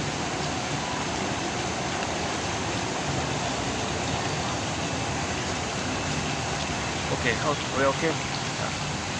All right, let's enjoy this. These clients frequently seek psychotherapy with a built-in transference expectation that the therapist will be the all-understanding parental figure and provider of nurturing supplies that were missing or inconsistently available during their early developmental years. Thus, in such cases, we see prominent illusions about therapy and the role of the therapist as magical healer, rescuer, provider, and play the song Shrinker Man by Katie Lee. Shrinker Man, give me one of your magical cures, abracadabra, psychoanalysis, let it be a magical breast, give me some magical words.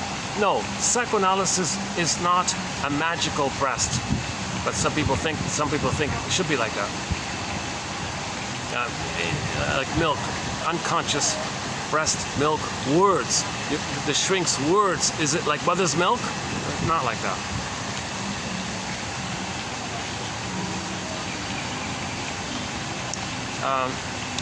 So the client might think the therapist is the reincarnation of the all-perfect, all-understanding, gratifying caregiver of the symbiotic phase of development. Novick quote, the aim of treatment is to accomplish mourning for the lost, omnipotent self and object. So once again, the goal is you can't still look for this blissful union with somebody else. No cookie is the breast mother.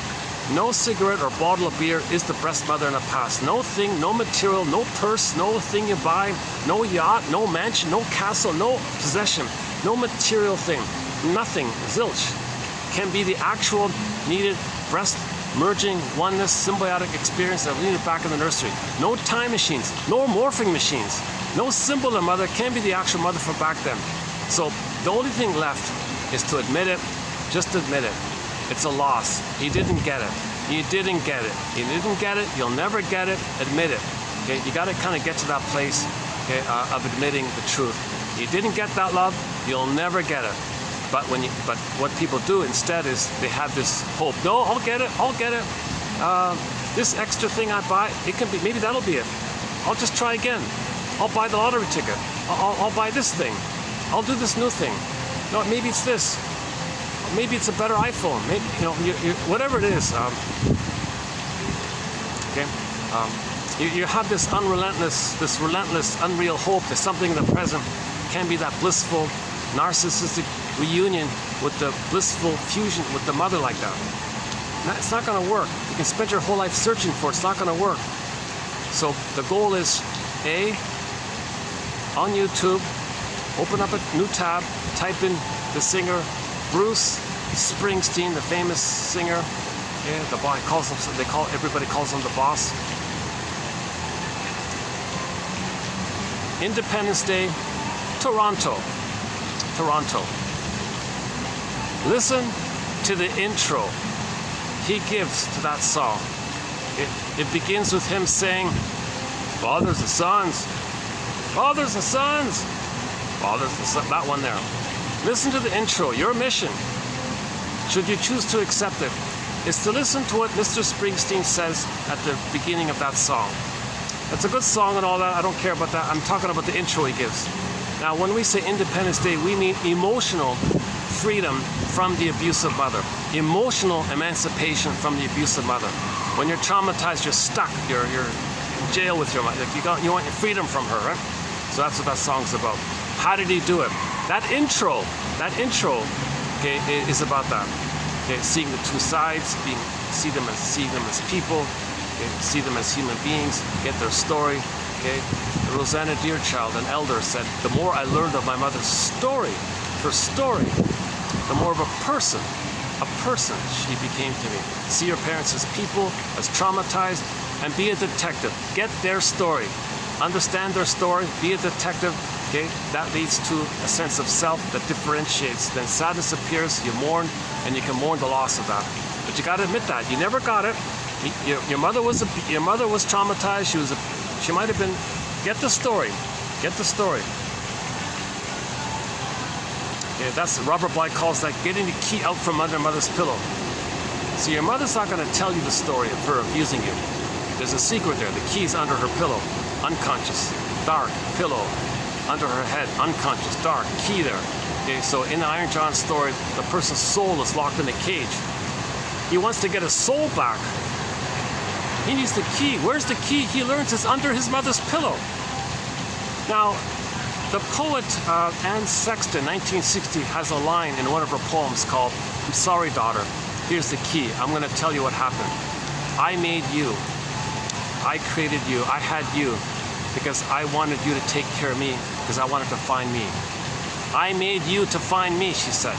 So she gave the key voluntarily. Now that's very rare. Most mothers don't do that. So Robert Bly says you gotta like push a little bit and get the key. You gotta grab the key, kind of. You gotta like a little more, take more effort to grab the key.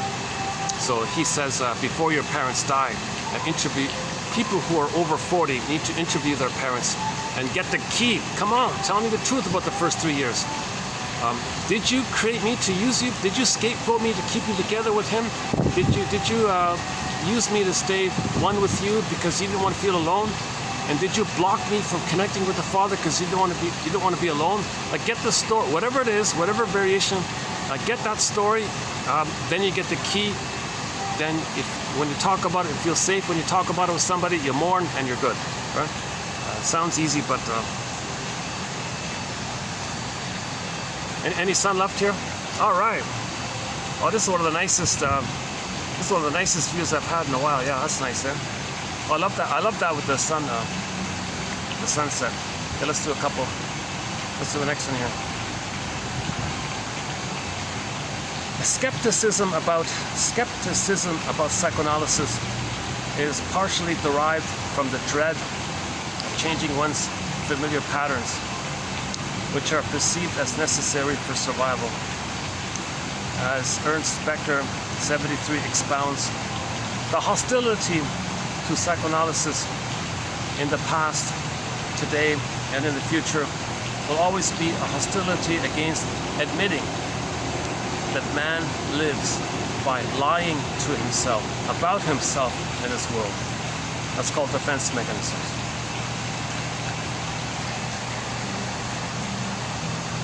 We created these defense mechanisms to survive with the mother. That's great.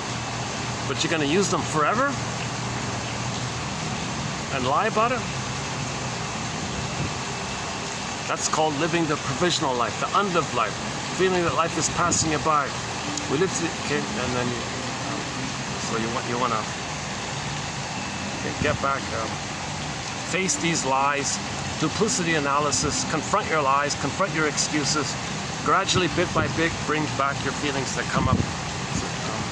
But you need to carry witness to do it. So ultimately, yes, it does seem to be you're limited to how much you can do on your own. Grief is healed when it's witnessed by a caring other, they say, so you got to find a caring other. Now, if you say this stuff to a friend, they're triggered of what you're talking about. Now, they don't want to feel their pain of what's coming up, being triggered up by your discussion. So they want to deal with their pain. So they'll pat you on the back, say, there, now, have a beer. So shut you up because they don't want to feel what's coming up with them. So that's not going to work. The well-meaning friend can't do it. You need an empathetic witness who went through it, who knows what you're going through, and can validate and say, that makes sense. You must have a very good reason for saying this. You must have a very good reason for saying this.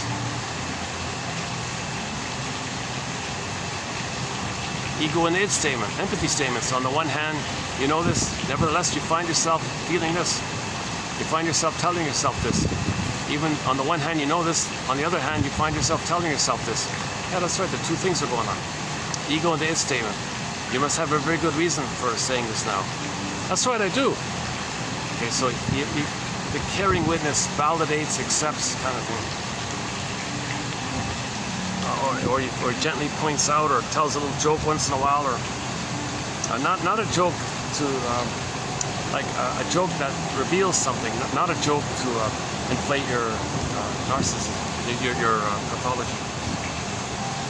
You're in shadow for it.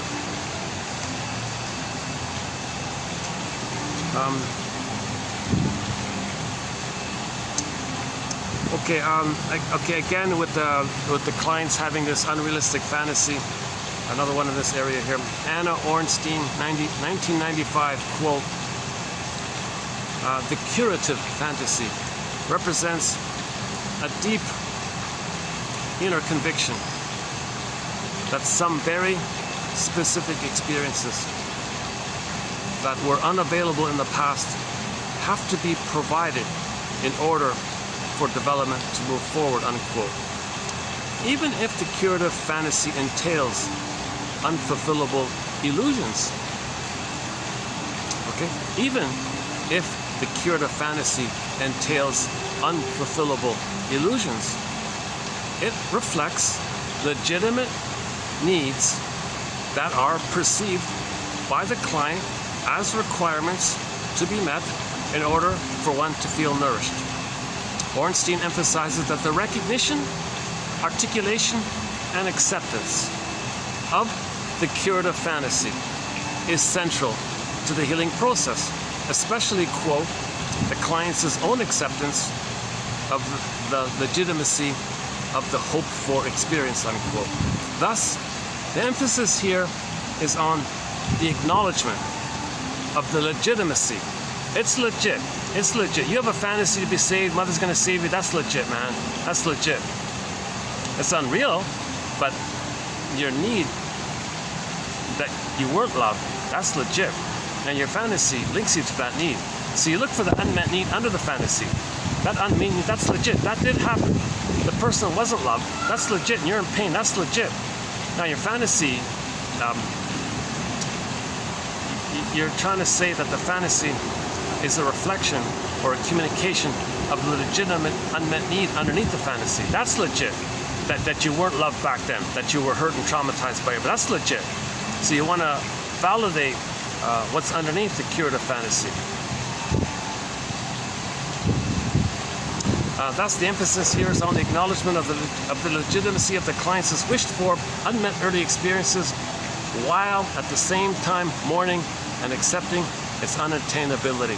So you're going to admit it's unattainable. You have to admit it's unattainable, but to get there, you have to validate that the unmet need was legit, that the need was real. And when you do that, then you can mourn the unavailability of it. The client's cure to fantasy, no matter how infantile, are accepted as a legitimate insistence.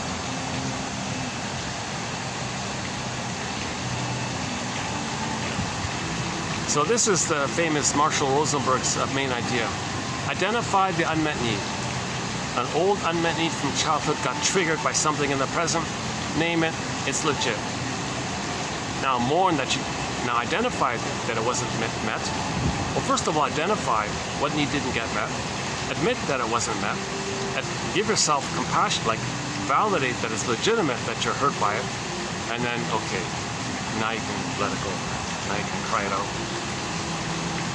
Ostriches, next one here. Ostriches make poor therapists.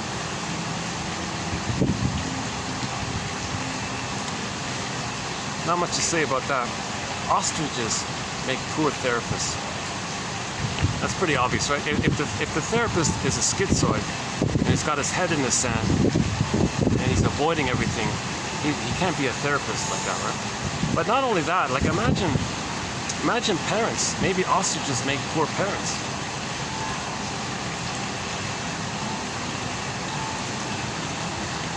What about that? Any sunlight left? All right. Last little burst here of sunlight. Oh, I love it. Yeah. That's nice. Yeah. Next one here. Making room. Making room for the parts of the self that have been cast aside. That's one way to describe the therapy process. Make room, make space for the unknown parts of you to be in existence. Identified. I.e., what the client has been hiding from himself. Make room for what the client has been hiding from himself. Grief is healed when it's witnessed by a caring witness. The client has come to see us because something is wrong in his life. As a consequence, it is essential we look in a clear-eyed way at the contribution to his difficulties or dissatisfactions deriving from how he thinks, interprets experiences, and interacts with others.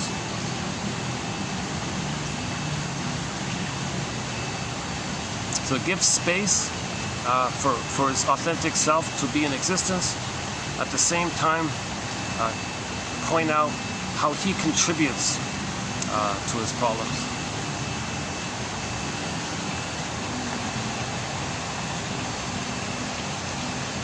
Yeah, that's about it, yeah. Okay, not a bad little assortment, yeah. Stanley Teitelbaum, Paul Wachtel, Karen Horney, Peter Hartokolis, and Sander Ferenczi with auto rank. Yeah, not a bad little batch here. I like it.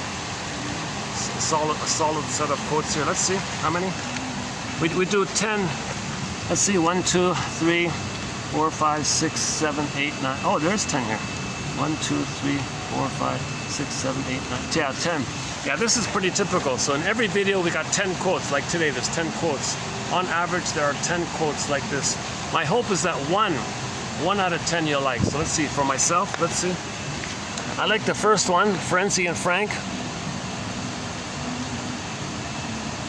The BPD one about anger, that's okay. I didn't cover this role reversal one. Roles may be reversed so that the client behaves to the analyst as he experienced his parents behaving toward him, and he treats the analyst as he felt he was treated. Okay, I didn't mention that's okay. Identification of the aggressor. Karen Horney, okay.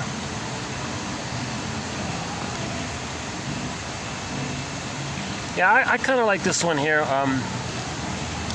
about the need to mourn the lost of this of the paradise. You didn't get the paradise.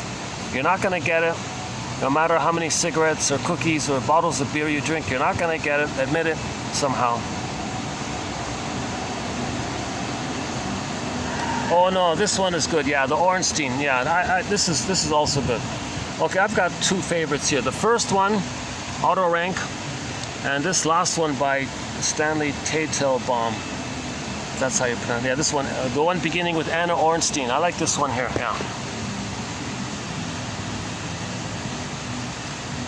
Yeah, this is a very sort of empathy here, a little humanistic here. A little love. This one, a little bit of love right here. This one here, I think. Yeah. Yeah, for me there's three key ones. This one is the first, second, third, fourth, the fifth, sixth, and the eighth. First, 1, 5, 8. Yeah, those three there. So for me, there's three solid quotes that I like in particular. Yeah. So your mission, should you choose to accept it, is to read these 10 quotes and identify, hopefully, one that you like. Copy paste it, write it down. Okay. Put it in your journal, and maybe take a keyboard and say, why did I choose this quote? Why do I like this quote? What is it about this quote that made me choose it? What does this quote remind me of? Free associate. Whatever authentically comes up, just write a little bit like that. That's Robert Bly's advice every day. So 10 minutes worth of reading a day, pick one a day, free associate, one a day. How are we doing now? Let's see, batteries holding up.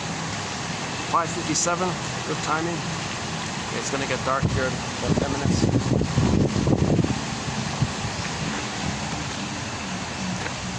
Okay, Fiat, that's 16, right? Actually, I've got the next two queued up. Let's see what's coming. So let me do a preview. So in the next video, we'll be doing 17. Actually, yeah, more from Mr. Tatel Tom in 17.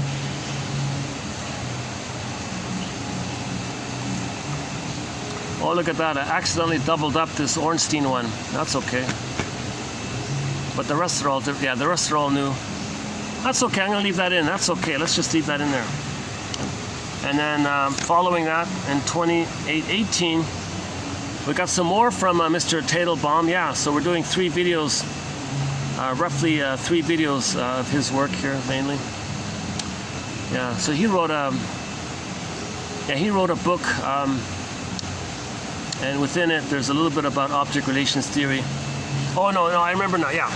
So I came across a book, interesting title. It was called Illusion and Disillusion. So, like we have these illusions that we're to get mother's love in the past. Well, when you realize that, that's a huge disillusion. Where do you go from there, kind of thing, after you're disillusioned from your illusion?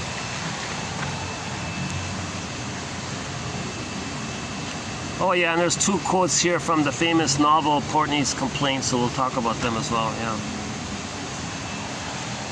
I haven't read this novel, I haven't seen the film, but a lot of shrinks talk, this is a very popular topic with the shrinks, I notice.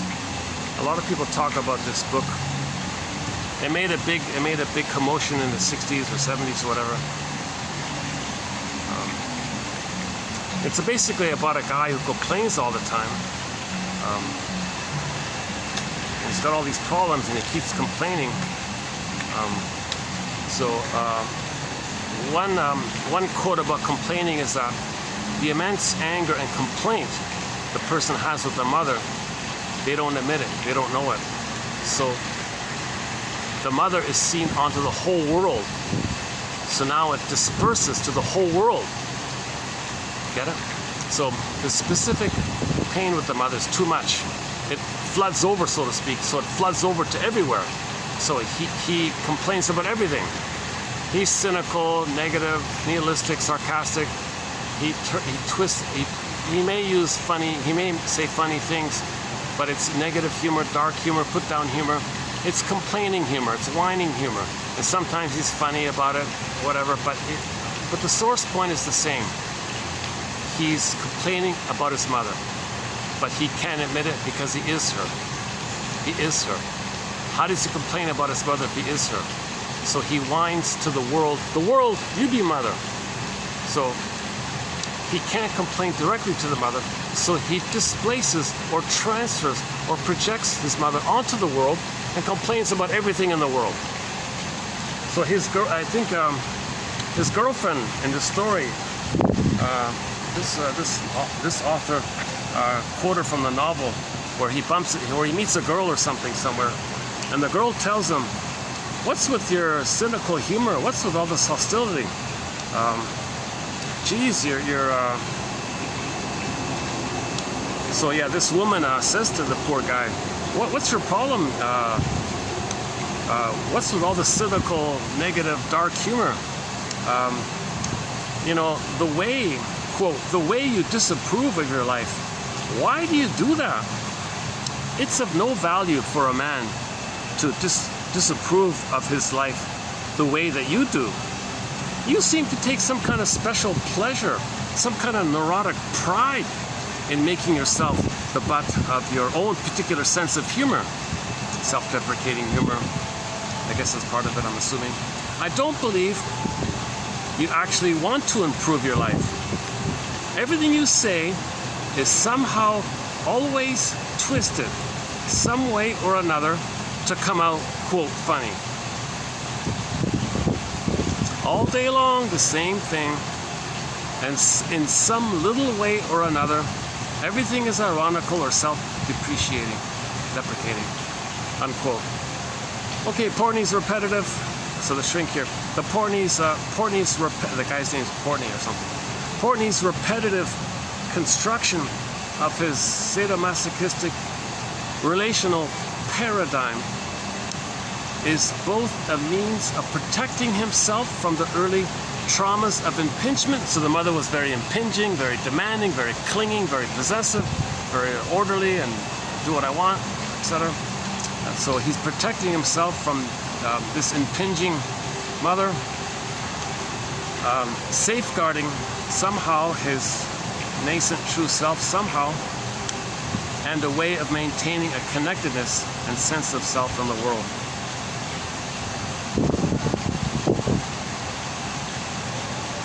So he connects with the world by whining about the world, but he's negative. And that's a way to protect his frozen Snow White.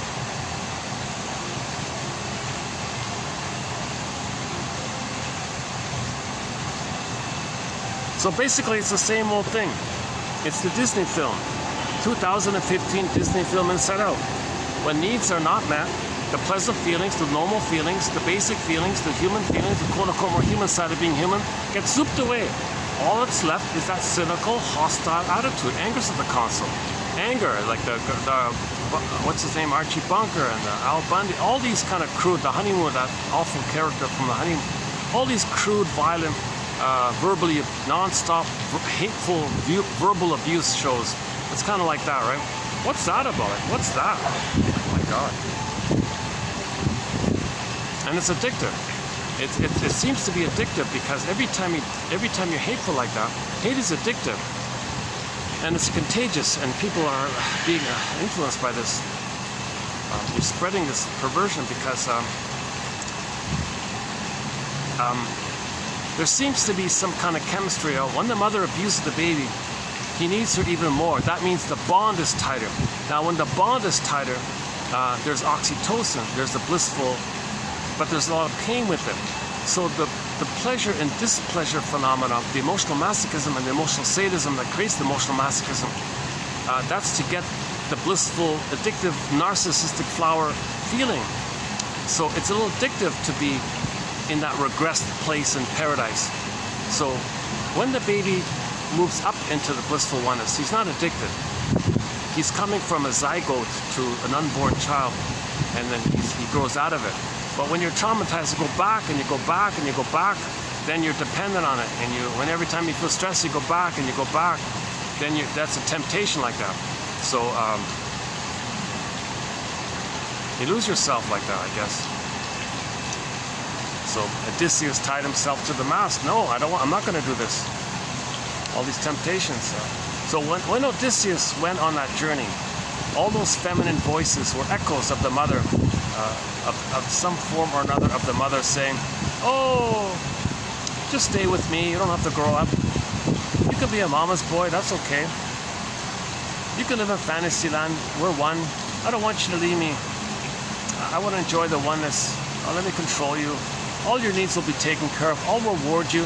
So once again, when the baby is in a symbiotic state with the mother, that mother may indulge in that symbiotic state for herself. She flips it like that. So If the baby tries to be autonomous, she punishes, she withdraws. The baby says, no, mother, I can't leave you. I'll stay with you. Good. You stay with me, I'll reward you. All your needs will be taken care of. Calypso, just stay here, I'll reward you. I think Cersei did the same thing. So I'll reward you. Stay here, all your needs will be met. You don't need to find home. You don't need to leave. Odysseus said, this is mother's voice. This is mother trying to meet her unmet needs. The mother herself has an unconscious hope for the fulfillment of her old unfulfilled needs for symbiosis. She doesn't know that she's doing this, but the adult man says, no, I get it. She's traumatized. She's trying to get her old needs met. I'm sorry, mother. I can't be your mother. You gotta mourn that you didn't get a mother. I don't want to feed your illness, quote unquote. If he did go along, that's feeding, they call it feeding the illness. So you're enabling the mother in her pathology. No, mother, you gotta mourn the loss that you didn't get a mother. I know it's hard, but try some way. If I do what you want, you see, you're still trying to expect me to be that mother that you needed back then. How is that helpful? That's not helpful. It's hard to compromise like that. So I think that mother should get a pet, relate to the pet. That might be a kind of a bridge for her. I think that might be a good idea. Have a cat or a dog, let's say. And learn a little bit about the mammal life, the mammalian feeling, a little bit like that. Feel some affection. That's like a transition like that. A little bit of a teddy bear like that. Not to fully expect a pet to be your mother or something like that, but she needs something in the middle like that. If she can't talk to somebody about it. Or be dedicated to reading. I think maybe reading's not bad. Bibliography. You read something, there's a reference to something else. We'll follow it up and you read that thing. And you go on like that. I think a good place to start with psychoanalysis is the comic psychoanalysis. Mentioned earlier, Dark Horse Publishing. I think 1001 Windmills of the Mind is another good source. Karen Horney's books. James F. Masterson. Okay, or if you want an easier entry into it, start with the Enneagram. That's easy stuff. Enneagram, fun, easy kind of thing. It's not perfect, but. One second.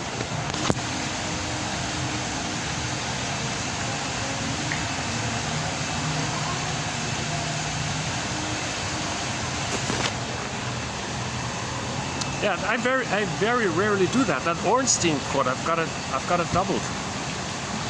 I think that's the second time I've accidentally duplicated a quote. Or maybe the first time. I'll leave it, because that's not a good quote. That's a good quote. So, like the song Shrinker Man, when the lady says to the shrink, Shrinker Man, be magical. Give me one of your magical abracadabra quick cut rate cures or something. One of the quotes here, I didn't read it, it's here. Yeah, some people do this. Yeah, this one here. Quote, Shrinker Man, I don't want to work at getting better. I just want to be better. Unquote. Her illusion was that